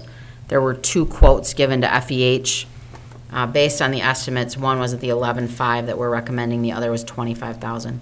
So hopefully, again, that they've estimated it well. We'll keep the council informed as we would with MSA, but the recommendation is for this approval. I need a motion on resolution number 22-24. I'll make a motion. Motion by Oliphant, Second. second by Delaney, roll call. Delaney. Aye. Oliphant. Aye. Roush. Aye. Hush. Aye. Gale. Aye. Number 15, consideration of resolution number 24-24, approval of building lease for an EMS facility at 129 Fox Street Southeast. So as everybody knows, over the last week, you've all had an opportunity separately, so that we were not having any illegal meetings, to tour the facility. A couple of people from the EMS crew saw it before all of you, and then because they had a training meeting the same day that we had looked at it, Mike was able to bring everybody that attended that meeting through. In terms of, we asked the EMS crew to create a list of things that they would like to see be different, you know, any kind of alterations or just things that we needed. So I didn't provide you with the list, but all but 3 of the items, I think, will be resolved under Chad's willingness to pay for those. The 3 things that, and we went up there because he will have a contractor do a lot of that work, obviously, and so he wanted to make sure that we walked through there together. And I said, if there's things that you feel like are above and beyond what you would do, then you just need to tell us that. A lot of times, as you know, when you have like a triple net lease, sometimes the tenant does some of those things. So the 3 things that Chad is going to get us a price on, but is not willing to pay for, but I think, you know, hopefully it's not too much and we can agree to it, would be the 3rd bay door. You'll remember that there was that pretty significant amount of space where the trailer would go to the west of the 2 bays that are there. And the crew would like to be able to not have to pull the ambulance out and pull around to kind of scooch it in there with the trailer that they currently have at the fire department. So we measured, it would be slightly narrower, I think, than the other ones because they're like avoiding, there's like some. That entryway? Not the entryway, like that's completely avoided, but there was whatever, basically, that it's keeping the structure sound. So there was like, based on where those little pillars were, I think it was still over like a 9-foot door, so it wasn't like a skinny door, and I'm assuming your trailer's just pretty normal. It's not like huge, right? Yeah. Do you have any idea how big your the door is that we use now? 12 or 15 foot. Yeah, so I think we can measure and be sure.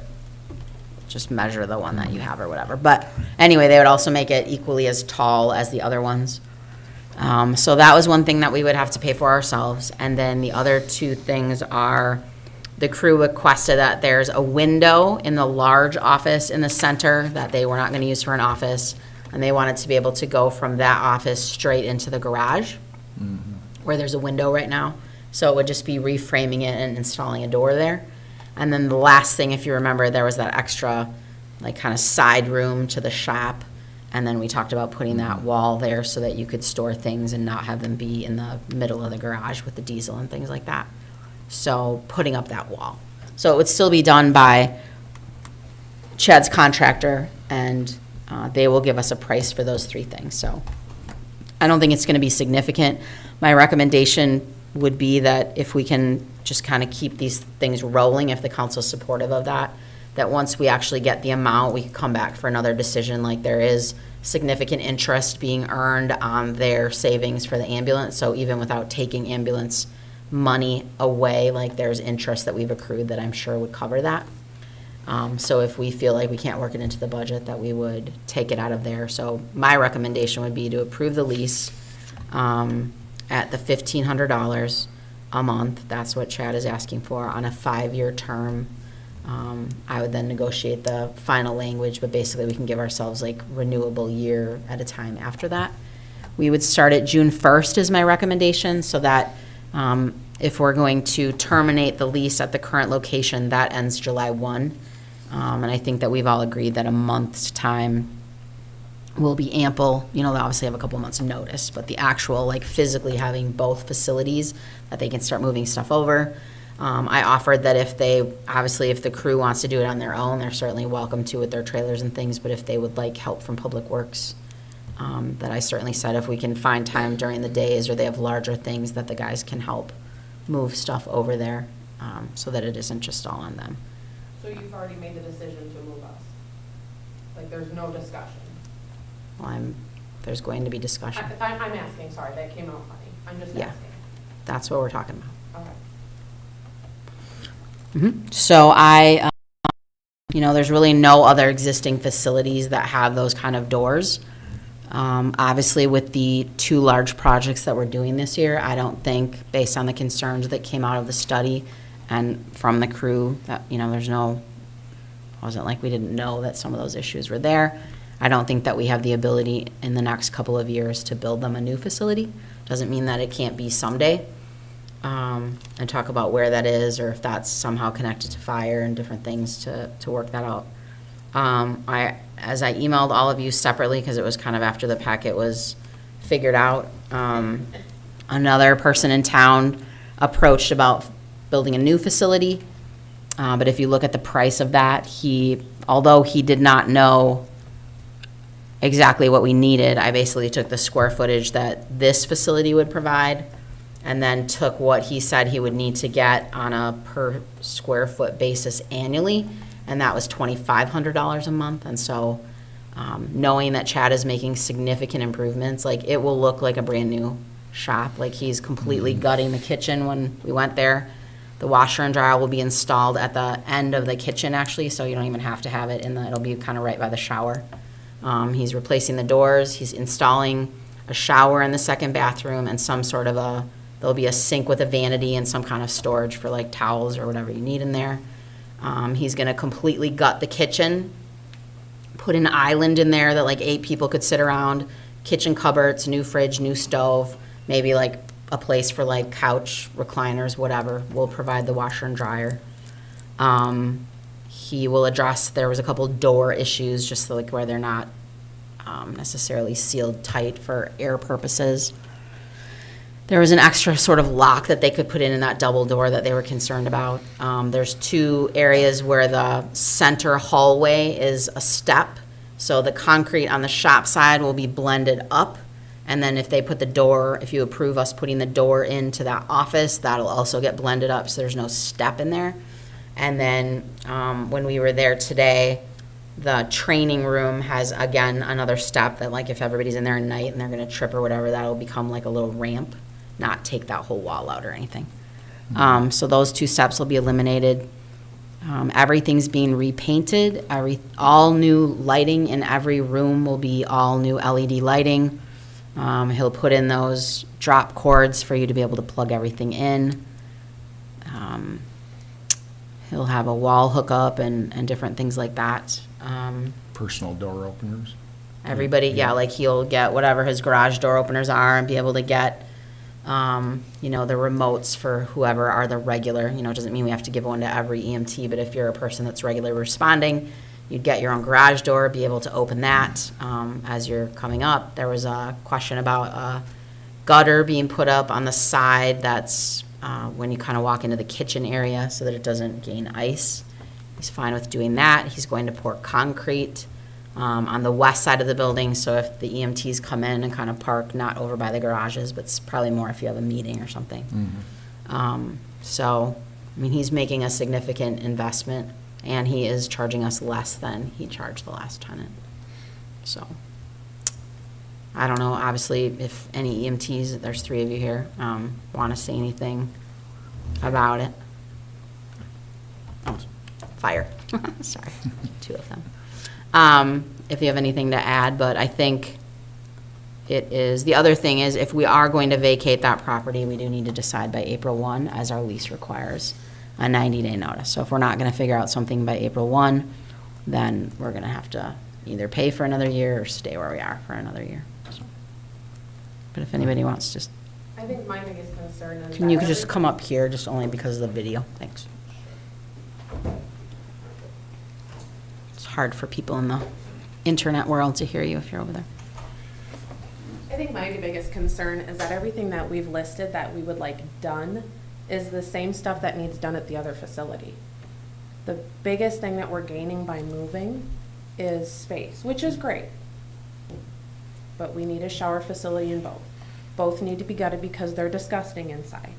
Both need an additional door. Both need security. Both are a shared space. So the doors that you speak of have to be sealed between his shop and our space, otherwise we're still in a shared space. They'll be locked. There's gonna be a lot more, locks are fun, but I can pick a lock. The lock will be on your side. Same difference. There's gonna be more foot traffic because there's storage units back there. And again, we're taking a look at, eventually someday we realize we're gonna have to carry our own drugs, which is why we've been advocating, I know some people would just rather take what we're given and not push for options. I would like to push for other options. I don't think we should have to be tied to something right now. We were given 4 days to make a decision. That doesn't seem appropriate. There are other options. We're just not looking at them because right now we have a nice option. It's very kind of him to do those things. I mean, no ill will towards the gentleman who's offering us the space and to do these fixes. It just seems like we're robbing Peter to pay Paul just for space, though we're not gaining anything, and the location is challenging. There's no public access there. It's up on a steep hill. There's no visibility for people who are coming through town. I can count at least 6 calls this last calendar year where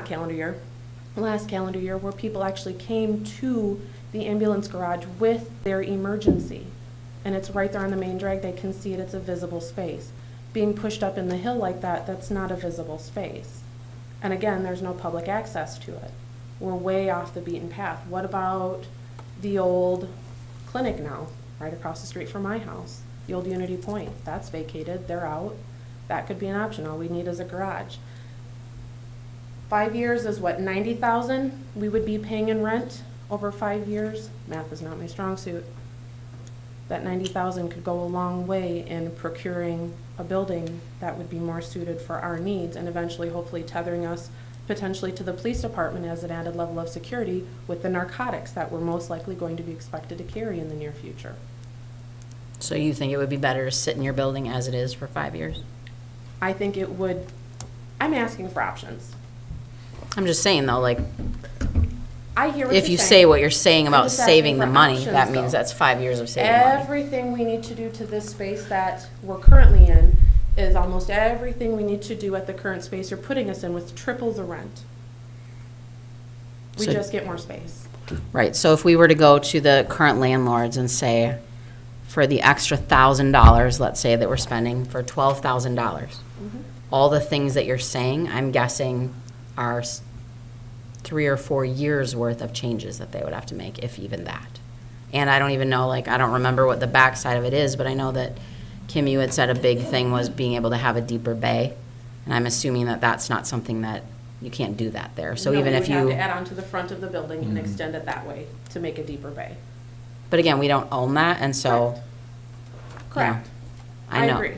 What about, I mean, I'm just looking at other options though. Again, 4 days to make a decision feels a little forced. And I understand the timeline, given the contract with Rife.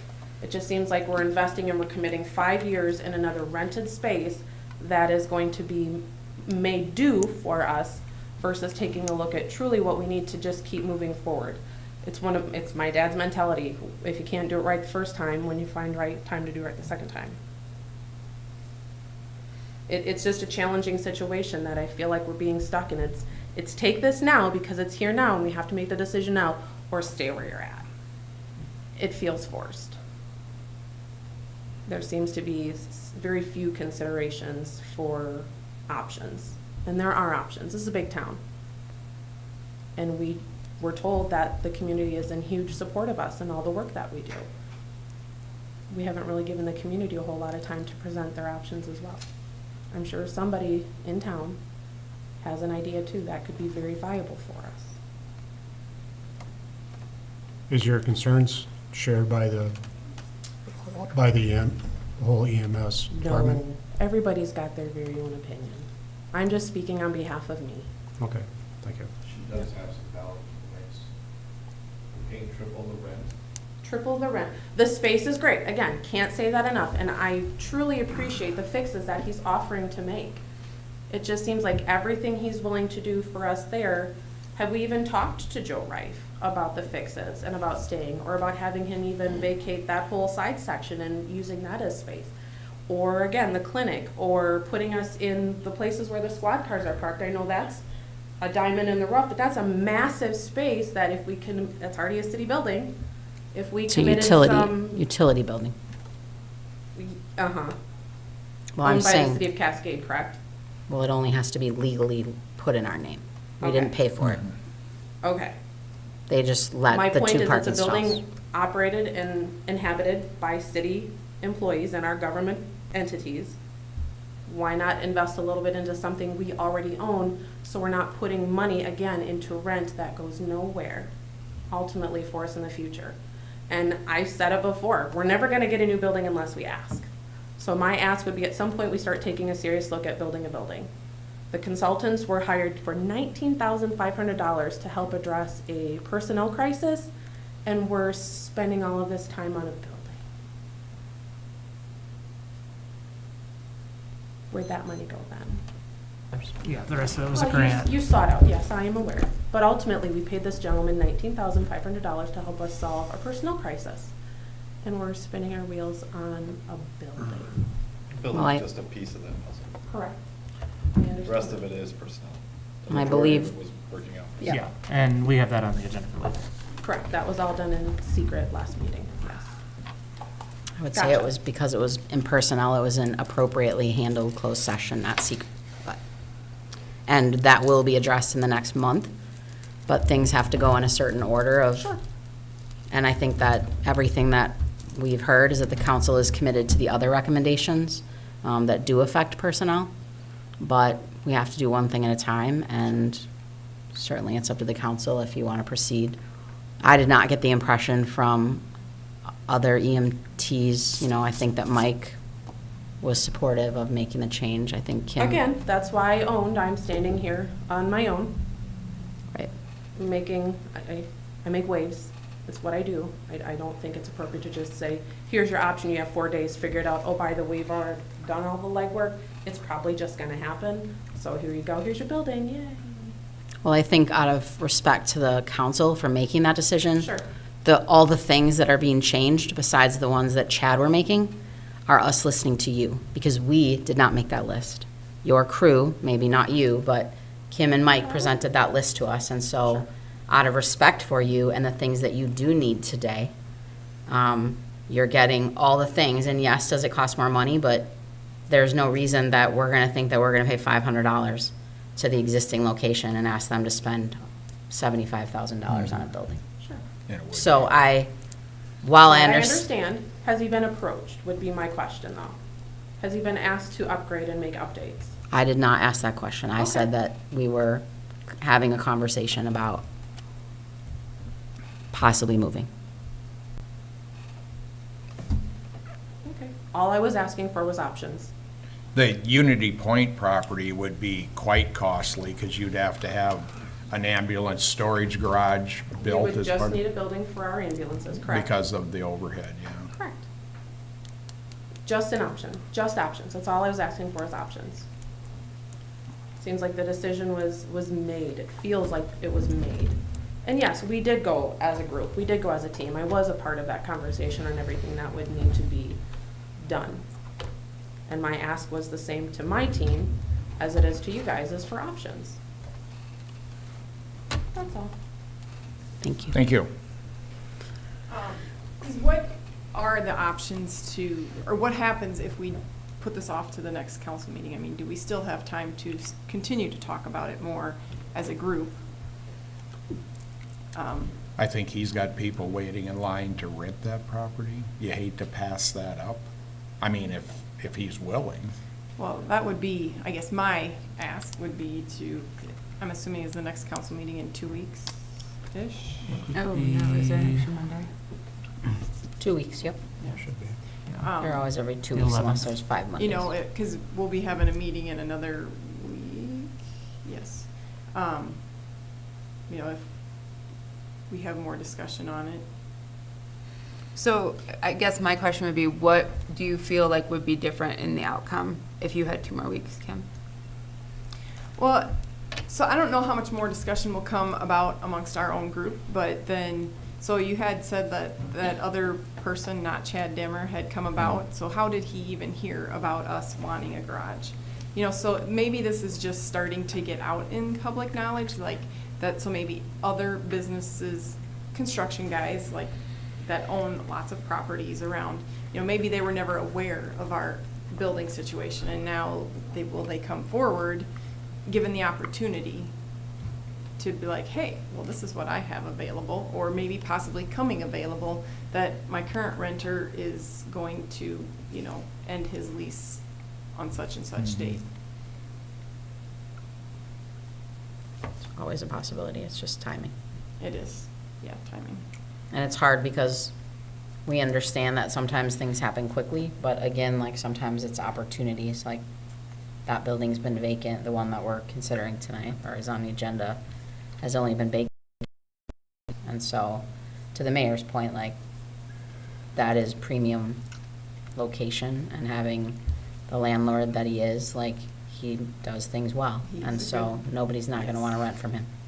Yeah. And I would have a hard time thinking that most landlords would make the kind of improvements that he's willing to make without a No. lot more. I mean, like, he just wants to do things well, and he knows that someday if we vacate, that it'll be his, and so he wants it to be a place that You're proud he of. will be proud of, and that he wants for you to be proud of as well.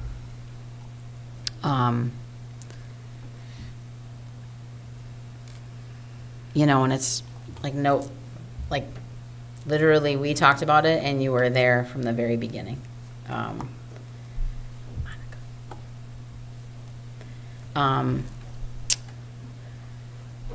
The EMS crew was included from the start. And we appreciate that. Right, so this was not, you know, and I know that you asked me about that on Friday, like, I just tried to explain that sometimes it feels like things are being done where I said, like, you have till Friday, but then I still have to have a packet ready by Friday, and so making those calls, and I didn't want Joe and Peggy to hear about it on the street, so I made a call, and then that got turned into, like, I already canceled our lease. You know, but as you know, like, things are public, and we have to at least, like, we don't get to have a private meeting where we can just say, okay, now this is when we want people to find out. So I think that we kind of talked through that process, but it's challenging, and in order to be able to come to you with the things that Chad was willing to do, like, you have to have that conversation. And so again, it wasn't by any means trying to, make a decision without all of you. And certainly really tried to, there's nothing on the list really that's not being addressed. The one thing was just not taking the wall out, but the wall said that you're concerned about the steps, like that one step down, and so those will be gone, and it'll be rampish, so.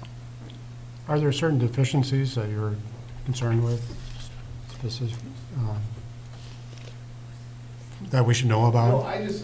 I worked EMS all my life. I'm on the fire department now. I can see the benefits for them. I can see what Tricia's talking about.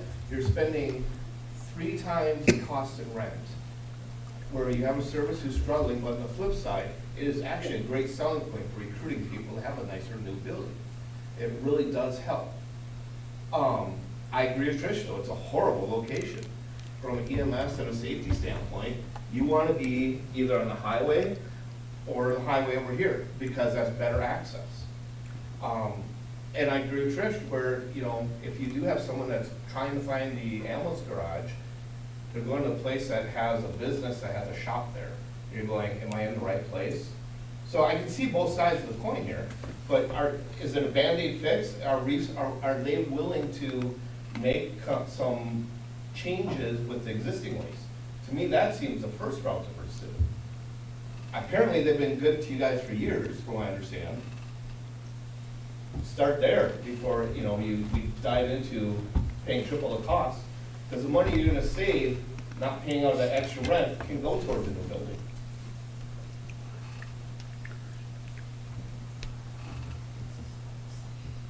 And I think that's just, like, we're just being honest, Yeah. That, like, we have library board members here.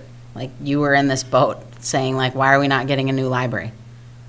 And why are we getting a pool?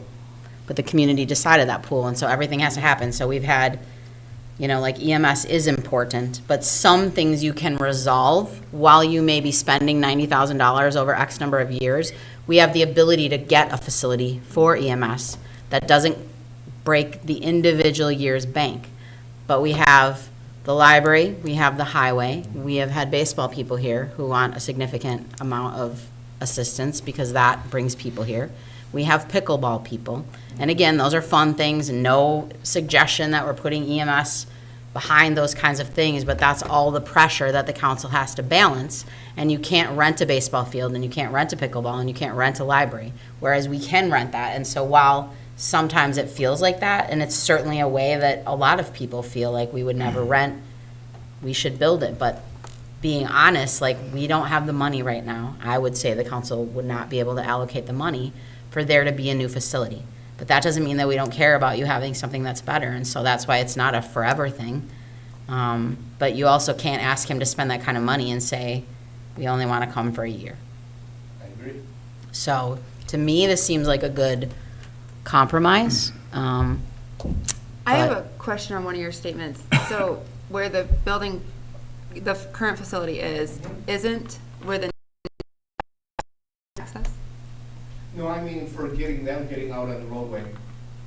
It's a lot easier where the current building is, to go Oh, on I the see. highway to go north, south, east, west. It's a lot easier for them. Oh, they just go down the hill Well, straight out to yeah, the. they just Yeah, go I know straight the out. building They just go straight down the hill and straight across. So aren't they closer to that highway access? The ramp right I'm in isn't there. town, just in general. It's an easier egress onto the roadway and off the roadway versus being up on that hill. That's gonna be a little bit more difficult. It's more of a public safety standpoint, just like the fire department's on Main Street. I wouldn't want it anywhere else because honestly, that's an easy point to get in and out. You can see traffic easily, things like that. Well, I know we don't have any vision triangle issues. I guess. I don't know, flagpole might be bad. It's just, yeah, giving us even 2 more weeks, I don't know if that's the answer, to get more information or not, I don't know. Possibly. I'll ask Chad. I don't know if he'll answer. Do we want, what do we have next? Do you want to go on to the couple other things or something? Skip over this for a bit. We can. Okay. We'll go to number 16. Consideration of tax levies to be placed in the countywide mailer for fiscal year 2025 for budget discussions. So if you want to take out this spreadsheet that was on, like I gave that one, but then I updated because I decided there was more information to add. So there's an extra, bless you, whoever that was, an extra line on the piece that you have in front of you. So, Chad, you're new to this, so feel free to ask questions. It's clearly not very clear. So so first of all, to add to the way the budget process is going to work this year is there's an added level of public information that's being given out, and the way it's being given out is there will be a mailer from every county auditor's office that will go to every household, every property owner in every county in the state of Iowa, saying like, attention, attention, we're having public hearings, and this is what's being proposed. And so even though the law says we have until like March 20th or something, basically everyone's pretty nervous about the process and being timely in that. And so all of us have been nicely asked to give them the information by March 5th, which would be between now and our next meeting. And remember, like when we used to have the max levy hearing, you always have to put that maximum amount, and you can always do something less than that, but you can never go higher than what you put in the hearing notice. So in order to fund the budget, basically the way that we will go through, but it's like there's nothing fancy in there. It's paying for the new debt that we have. It's 4% raises for people. It's what we plan for health insurance increases. It's obviously having additional operating things for the library because we're going to have a couple months of dual buildings and dual insurance and cleaning until we get out of that building and things like that. And doing everything that we can for revenue. And so to maximize the levy to fund all of this, and remember that we did a pretty big shift last year where we capitalized on those levies. Like you have the general fund levy that everybody remembers from last year, that's $8.10. And I think I explained last time that when you have growth now, if you're above 6% in growth, they will cut that general fund levy down. And ours went from $8.10 to $7.86. But you then have the ability to tax for IPERS and FICA, for any kind of liability insurance, and then what they call other benefits, which is basically work comp insurance and health insurance. And so if I take all of the things that are in this budget and fund them the way that we have the option to do so, and then put the debt levy in there, which is somewhat from the new debt coming out of the debt levy, and then some of it would obviously in future years come from TIF, but we didn't have the ability to certify that.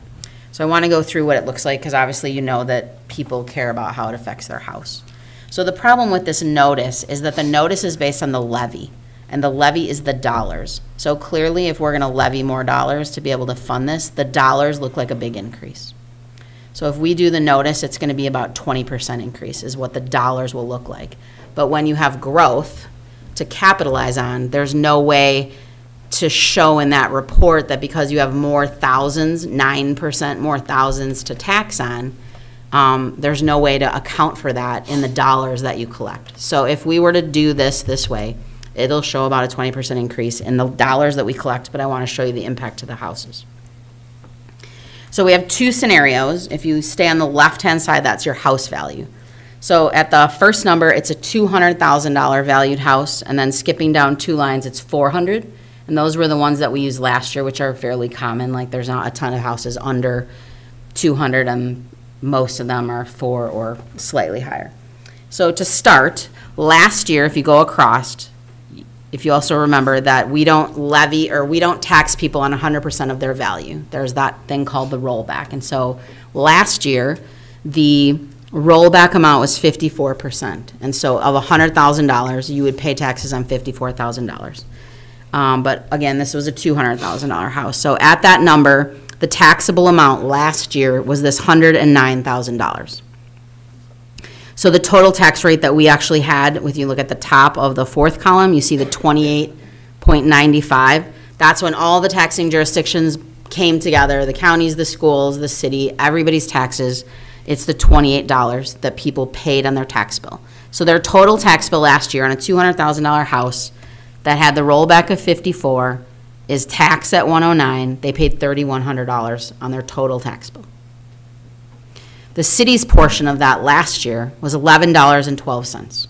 So the city's portion of the $3,100 was the $1,200 in the orange. Then going across, what's happening this year, and again, staying under the 25 proposed column.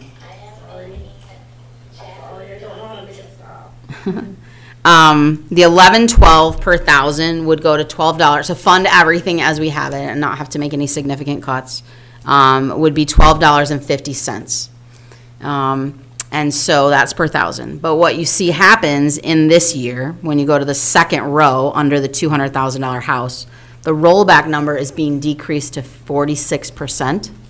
And then because we have the growth, that house is now valued without an assessed value increase at $92,000. Their taxes would go down to $2,600, and the city's portion would be $1,100. So even though the dollars in this notice that's going to go in the paper show a 20% increase, if we spent the amount that we're proposing in this budget and the house stayed the same, they would actually pay 5% less on their actual tax bill. Does that make sense?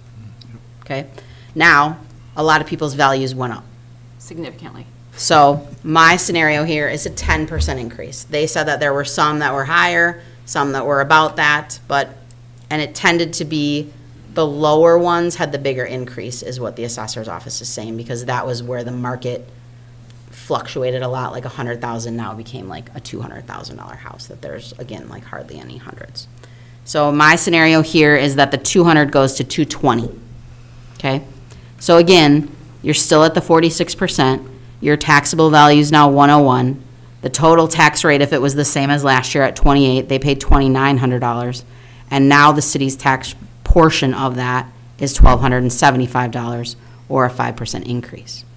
So even, and the point is, because you have growth and because you lowered the rollback, like that thing that's going to go in the paper, if you want to fund it this way, looks like a lot more dollars, but there's a lot more people paying taxes at an amount of 9%. And so it's not by any means going to be a 20% increase to any individual taxpayer. And then same scenario, 400,000, you can kind of follow along, but 54%, 46%, I increase it by 10%, and then you go across and it's the same thing. If their house didn't change, it would be a 5% decrease, and if it went up 40,000, it would be a 5% increase. So this is funding everything. So my suggestion would be that that's what we put in the paper, and then we can always cut back over the next meetings when we get into like if there's something you don't want to fund. Again, me putting this number out there does mean additional rent in the ambulance. It does mean paying for more cleaning time at the library, like different things like that. So those are the realities that you really can't change.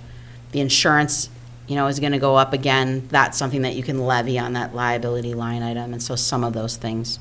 But really, there aren't significant increases in the budget as it is on, the sheet that we can go through later. But we at least have to know the higher end of what you want to do, because if you decide to fund something and then you didn't put it in the notice, then you don't have that option. So, any thoughts on that? So if I'm not mistaken, remembering right, so we go up this, we can make modifications down the road, right? Don't we have You to a can make certain them down, you just can't make them Yeah, up. can't make them down, we just can't make them up. Yep. So this makes sense. But I'm just saying, like, the sticker, I don't know what people's reaction's gonna be. This is a first-time notice. And it's a double-sided sheet of paper, and we're at the bottom of page 1. Because each taxing jurisdiction's gonna have a different chunk. So there's gonna be, I don't remember if it was the county. Do you remember what was on the top? There was the county chunk, and then the city chunk, and then there'll be a school chunk, things like that. And so it will say, we're gonna have a public hearing on the taxes at our first April meeting, which you set that date back at the last meeting. And then, obviously, it's our job to try and And we will also know what we're gonna do by then. We have the whole month of March to kind of figure out where that is. So even if it's high and you feel like there's things you wanna cut, you can do that. But there is, like, the community did support the new library. And so some of those things do reflect on that, A couple other things, like, we can go through that later, but like, we always give the park department $50,000. There's all this pressure to do things, so I put 55. It's not a big amount. Remember, we also, lost our franchise fee revenue. We also lost the public access channel, so that expense side. The budget reflects revenue from the chamber, but we also have Sean in this year's budget, where we didn't last year when we were doing this. So, I know that there was Fred's request for a third officer. While that's not in there, there is a chunk of money that's unallocated, and I'll show you where that is.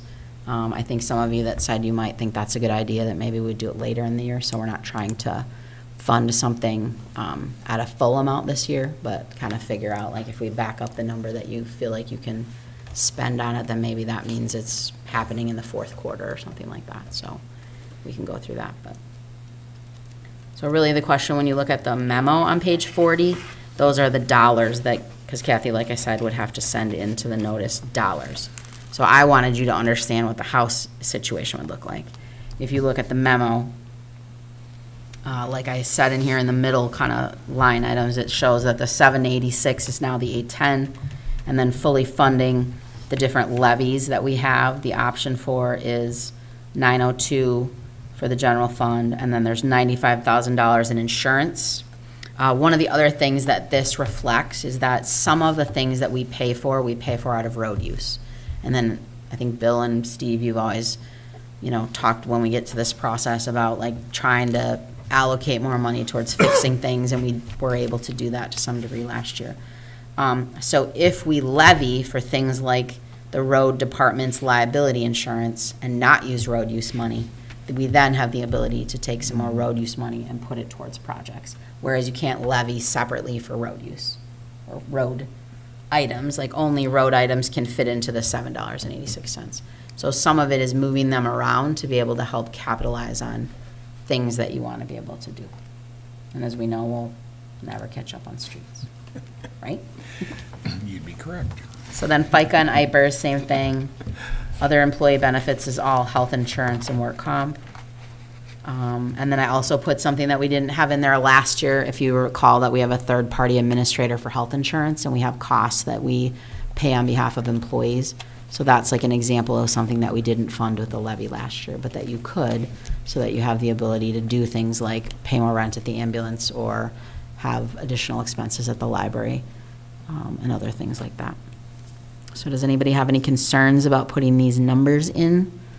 And then again, we can move backwards from there throughout the next month. Otherwise, my request, if you don't, would just be a motion to follow the dollars on page 40. So I have a question. Okay, so like this 810 versus 786. Can we go back up to the 810 next year then? You'll never go up. But see, what's hard to understand, like, I thought it was just like, so people feel like when there was all the ruckus last year, people feel like we are losing money. So last year, this 902 was 854. Okay, so we're getting like 49,000 more dollars. Yep. So what they do is, when I said our value went up by 9%, we're still capturing all new value. But so that you can't go up more than 6, they cut your rate down. So your new now max, instead of 810, is 786. And you never go up from there. But you still, so basically if you took 810 times our 9% growth, it was like $29,000 more that we could have levied in dollars than this number going from the 854 to the 902.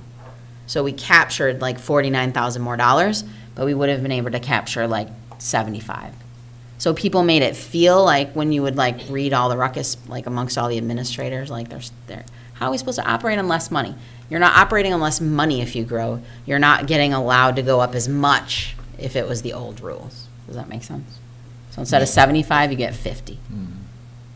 So you still got 50 more. And the way you get it more is the lowering of the mill rate, but you still get all the new value. They're trying to hamper large, fast growth. They're basically like, to some degree, it's a punishment for growing. Yeah, like they're trying to hamper it from growing too fast in small communities where they just explode into huge communities, and then they're left with massive tax debt and other things at the end of the time. And that's, I think, the goal of it, but. And I think they feel like it's putting like pressure to like keep taxes down, because if you listen to like any of the state level legislators, it's like, that's what our people want. They want to pay less taxes, but at the end of the day, like, of course, people always want to pay less. We want to pay less at the grocery store and at the gas station, but as you hear, EMS would like a new building, and the library would like this, and pickleball would like that, and baseball would like this, and like, they basically say like, even if you want to, you don't get to. But the levy for like debt and those other three, like whatever your expenses are, you are allowed to levy. So the only one that's limited is general fund, which is why I say, like, if you want to spend more on streets and you used to charge all your benefits and insurance to road use and you didn't pay for it in the general fund, if you flip it over to the general fund, then you can levy for the guy's benefits. Like, you know, like you can't levy for the part that you charge the water and sewer. So there's still a portion of their benefits that are in water and sewer. But what you used to put in road use, like it's a way of living within the rules that they've set for us, but being able to know like what you can collect for what. Like you only get so much road use. So if you want to spend more on roads, storm sewers, things like that, then you got to spend more of it there. And we spent more of it on people before. Sounds like a headache for you and Kathy. We love it. So, Kathy, is anybody are you- opposed to these? Are you okay? Any objection to these dollar amounts? Otherwise, we'd have a motion then, if that's okay. I'll make a motion to that effect. Motion by Delaney. I'll second it. Second by Gale. Roll call. Roush. Aye. Hush. Aye. Gale. Aye. Delaney. Aye. Oliphant. Aye. Number 17, consideration of ordinance number 07-24 EMS fees, and this is the first of 3 readings. So on your table should be a revised sheet. And what happened was when the guys sent us their final report, the consultants, they had like it looked weird to me, but they had all 3 BLS, ALS, and ALS2 were, why is this not right? Wasn't there one that was $1,200? Somehow I have the wrong one. Anyway. Well, it doesn't matter, I know what it says. Do you want mine? I can share with Riley. It's just one extra line, I know what it is. Okay, so when I got the report, it had $1,000 for all 3 levels of care. And then remember that the EMS crew for Megan and Mike, who went to those meetings, and then that came out of the consultants, was requesting that the basic on-scene care be eliminated. So that is eliminated in this ordinance proposal. And then the change that was from the packet to tonight is that they had put $1,000 in there, and I emailed them late Friday night, and then they didn't get back to me till today. So the new copy on your desk has that ALS 2 will be $1,200, and then they have recommending that BLS and ALS 1, they feel like is not a significant difference in care, and so those are both $1,000 at the same, and then ALS 2 is $1,200. Again, the on-scene care for basic care is left back down to 0. And then they also recommended lowering the ALS on-scene from $400 to $200. And then you'll recall that we talked about the nuisance fee, so that if there are places where people are calling all the time for just lift assist, that kind of falls on the director to be able to say, all right, you have some standard of if you're calling all the time, we can start charging for that, to kind of balance out we don't want you guys, like you said, you don't want to feel like people won't let you take them. They're saying don't take me because of, the expensive fees and things like that, so. And then the thing under the box clarifies what a nuisance fee is, saying that it's charged when it is deemed by the director that the patient is utilizing the ambulance service as something other than it is intended to as an emergency medical provider and as something more of repeated health care or nursing care. So if you remember, the consultants talked about making sure that we capture all Medicare dollars and that we have to be high enough above those dollars so that we never leave dollars on the table. So if we did this through 3 readings, we could basically start these on like April 1. And because we know that we're gonna have more expenses this year, if you do any kind of a move, then we'll at least be able to capture some of it in this fiscal year. Is there supposed to be a 6 in the chart? Yeah, it's because 6 didn't change, Gotcha. so it's just not changed. Okay. But yes, there is. Any other questions? So this would just be a first reading. We can, if you wanted to do it as a second and third at the next meeting, you could give us that direction and then get it mid-March, or we'll just go through the regular 3, but for sure tonight, just do a first reading, I would recommend. I need a motion. Make a motion. Motion by Gale, Second. second by Delaney, roll call. Are we motioning, though, for next week to waive the 3rd reading?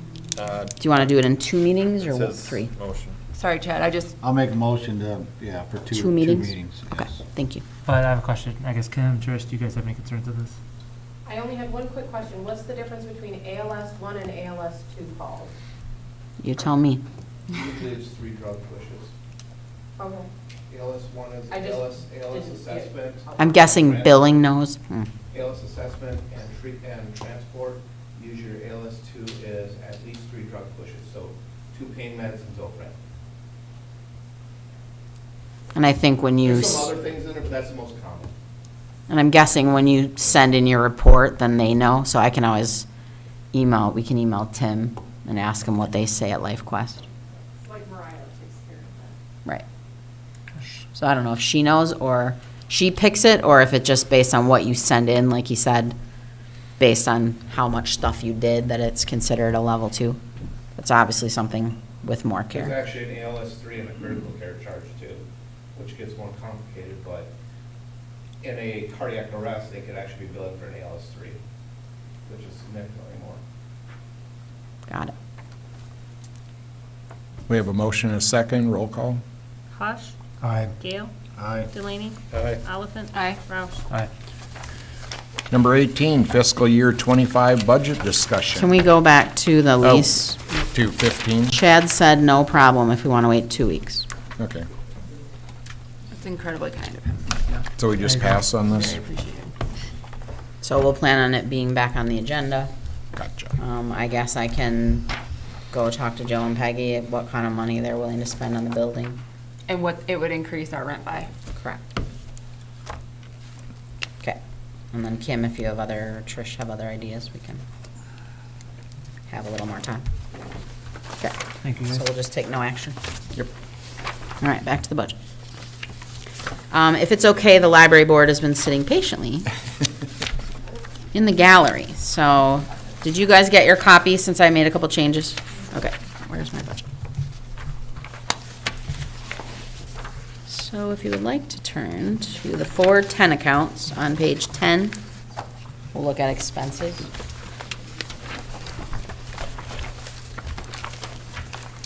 So, did Melissa leave? Oh, I didn't see you, I'm sorry. Like looking at the back row. Sorry, Melissa. Melissa is here. I don't know if you want to come up, Melissa, and if you want to explain some stuff, and then on your copy, the yellow 2 cells, we had kind of talked about with like insurance and different things like that, so those are slightly different, but if you just maybe want to go through and kind of highlight a couple of the changes, most of it is pretty much the same. Okay, let's see. Try to talk loud enough. All right.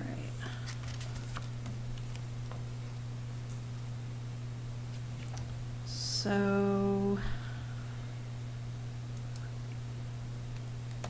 on travel, training, and conference, we actually dropped that back a little bit. A lot of the travel training stuff is done online. Zoom is a pretty popular option, plus it's always a little complicated for me to leave without having someone else plugged in, so.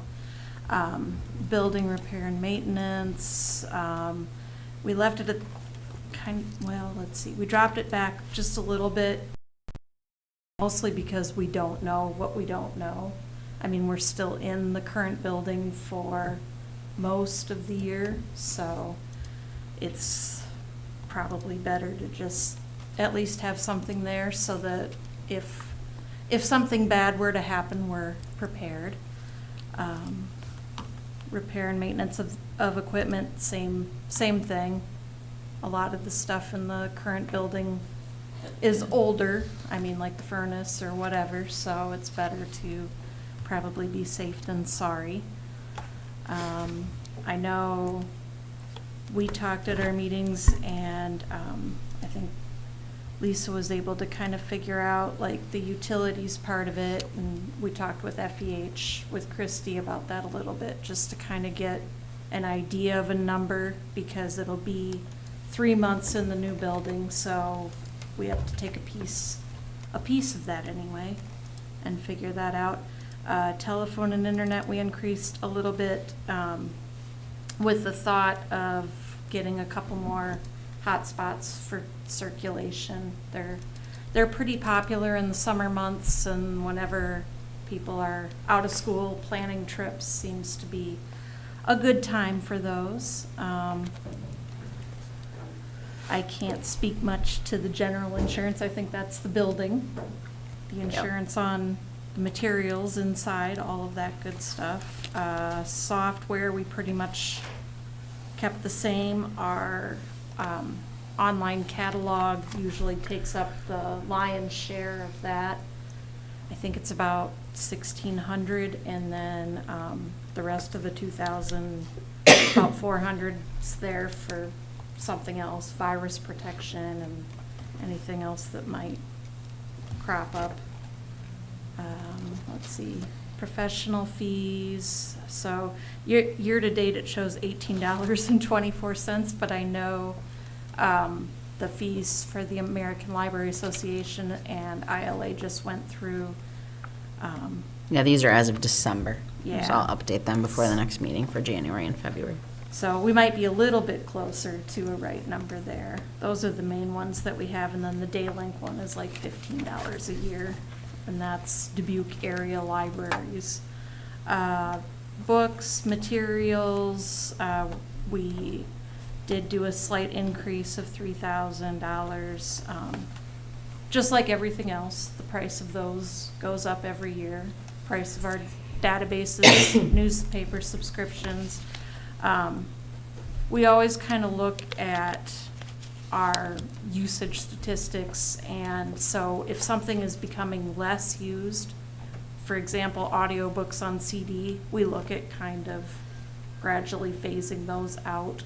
We do have a few patrons that are not probably going to make the leap to the digital streaming of books and music and stuff like that that you can, so we have a few, and they'll be there as long as they get checked out, but it's just not an area that we have to put a lot of our book budget into anymore. So certainly our usage of like Hoopla, for example, continues to go up. We did restrict to 4 checkouts per month for that per patron, and we're still hitting around $300 or more on that a month. So it shows good use. There's definitely some people that ask me, well, gee, is that all I can have? And it's like, well, yeah, for right now, that's what we can do.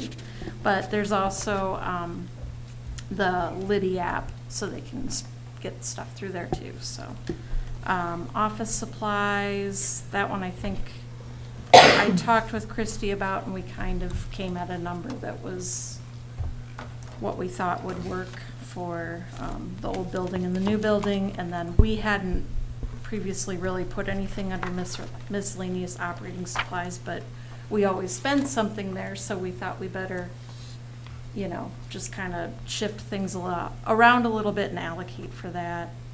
Maintenance and supplies. We just looked at the number that we'd spent and kind of went in there.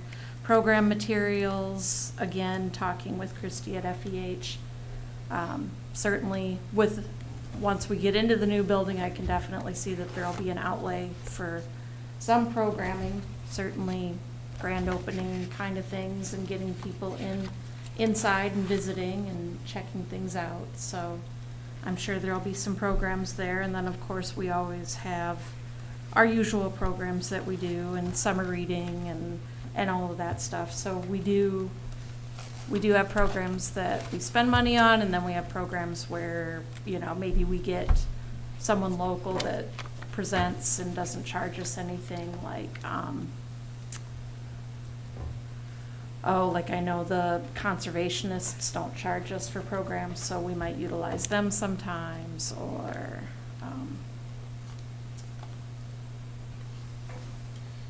things like that, so.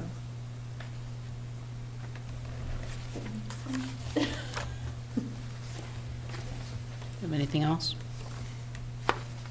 The revenues are pretty consistent.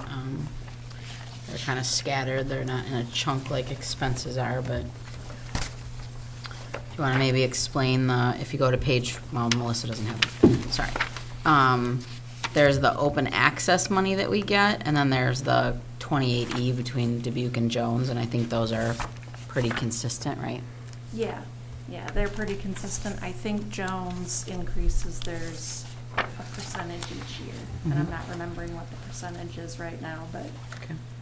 And then Dubuque's, that is usually a flat fee, and then if we have any checkouts to the towns that contract with the agency, then we get more, but because those towns are pretty much on the other end of the county, it never happens. I mean, We might get a little more when we have a new library.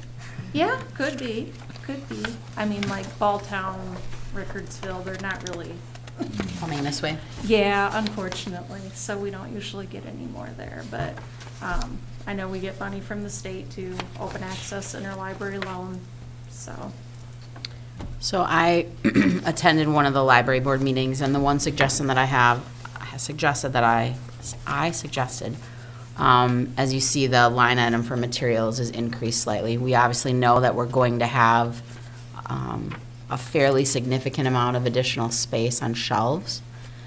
So we did ask Melissa two things. One, that there's this rule when you get the state money that you have to circulate books out at a 3% number. So whatever your collection is, for every 100 things that you have to get rid of 3, basically. And so we did ask Melissa to call the state and before the next library meeting to be able to say, like, when you're in this kind of a situation where you're investing in a bigger library and going to have more shelves, can there be some sort of reprieve from that for a year or two?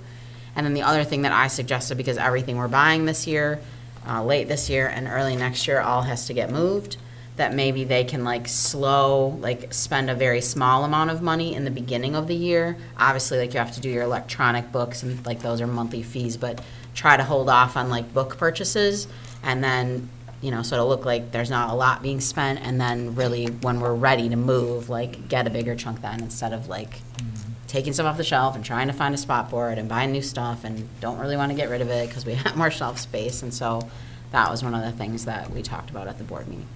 Yeah, and I did talk with our library consultant, Eunice, on that.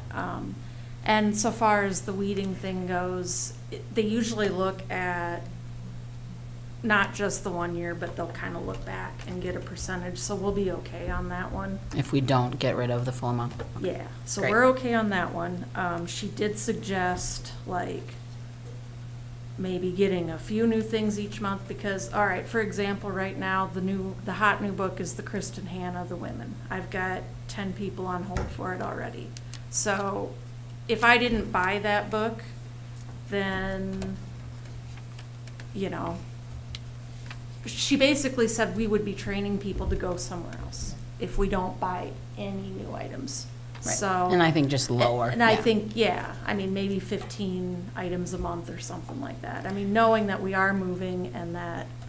Is it something we could do, like, request, almost like request-based, Melissa? Oh, like have people request titles? Mm-hmm. Yeah. And I like mean, purchase based on those requests? And try to cap Yeah, it at somewhat. like 10 to I 15? mean, there's things that I know people are gonna ask for, like Danielle Steel. They want the new Danielle Steel. So, you know, that kind of stuff, it's like, okay, I know when I look through the catalog Baker and Taylor sends me, maybe there's 15 items that I say, okay, I know that we're gonna have these. The rest of it is, you know, something where it's like, well, this would be nice, we'll set it aside, you know, that kind of thing. I mean, I can build shopping carts on most of their sites and just leave them sit. So. Sounds good. Any other questions for us? Where does all like the actual library building stuff run through? So, I don't have a lot in there yet because I've been trying to get numbers, so it's on page 17. It's Fund 370, your fund is the first three chunks. That's right at the top, there's like 5 chunks there, 5 cells, whatever, 6. So what I did, and I just got it now, so I didn't want to add it in there without really checking, but what I basically did was go to FEH and Garling and say, what do you think we're gonna pay each month? And they actually, it's kind of cool, they have like an estimate based on what their timeline is, like, we'll be billing you 100,000, then 300, then 200, then 100, whatever. And so they were able to give me the full contract year, like this next 12 months or whatever. And then I asked the same of FEH, of what we'll have to pay them, and then I'll kind of ask the CVT and things like that. So once I have those, then I can see what truly is gonna get spent in the year that we're in, and then understand for sure what we'll be spending next year. So I think I have those numbers now, but they, 370, a 300 fund means it's a capital fund. Okay. And then if you look like the page right before it, should be 320, 323, and that's the highway. So I need to do the same thing.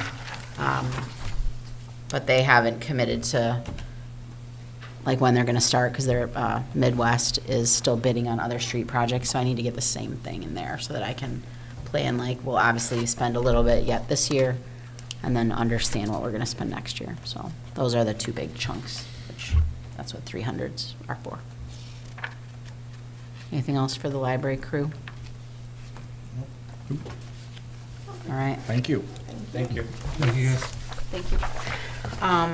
All right, so we also have we can talk about a few more things. We also have a closed session and then reports, so do we want to just set 10 more minutes? Do we want to just wait till another meeting? Do you want to go through a couple of these pages? Like, what do you think? Like, just other budget areas? It's up to you guys. We have the whole month of March as well, so. I'd say we skip and move on. Spoken like a new Good council idea. member. Chad's like, this is so boring. All right, that's fine. I'll, and Chad, maybe, like, I think we already talked about this, but maybe we can spend time on it. Just going through some of the ways that the budget works, so. Because it's so fun. Super enlightening, Chad. Megan is a full proponent of it's utterly boring. Right? Okay. So do we want to do reports maybe first, Mayor? And then We could do like, that. Fred doesn't have to stick Yep. around while we do closed session. Anything, Fred? I really don't have anything to report. Any questions for me? Simple.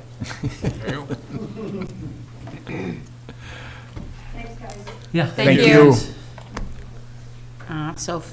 We took the design committee off because we haven't had those reports for a couple months, but we're back. Now we're meeting on furniture.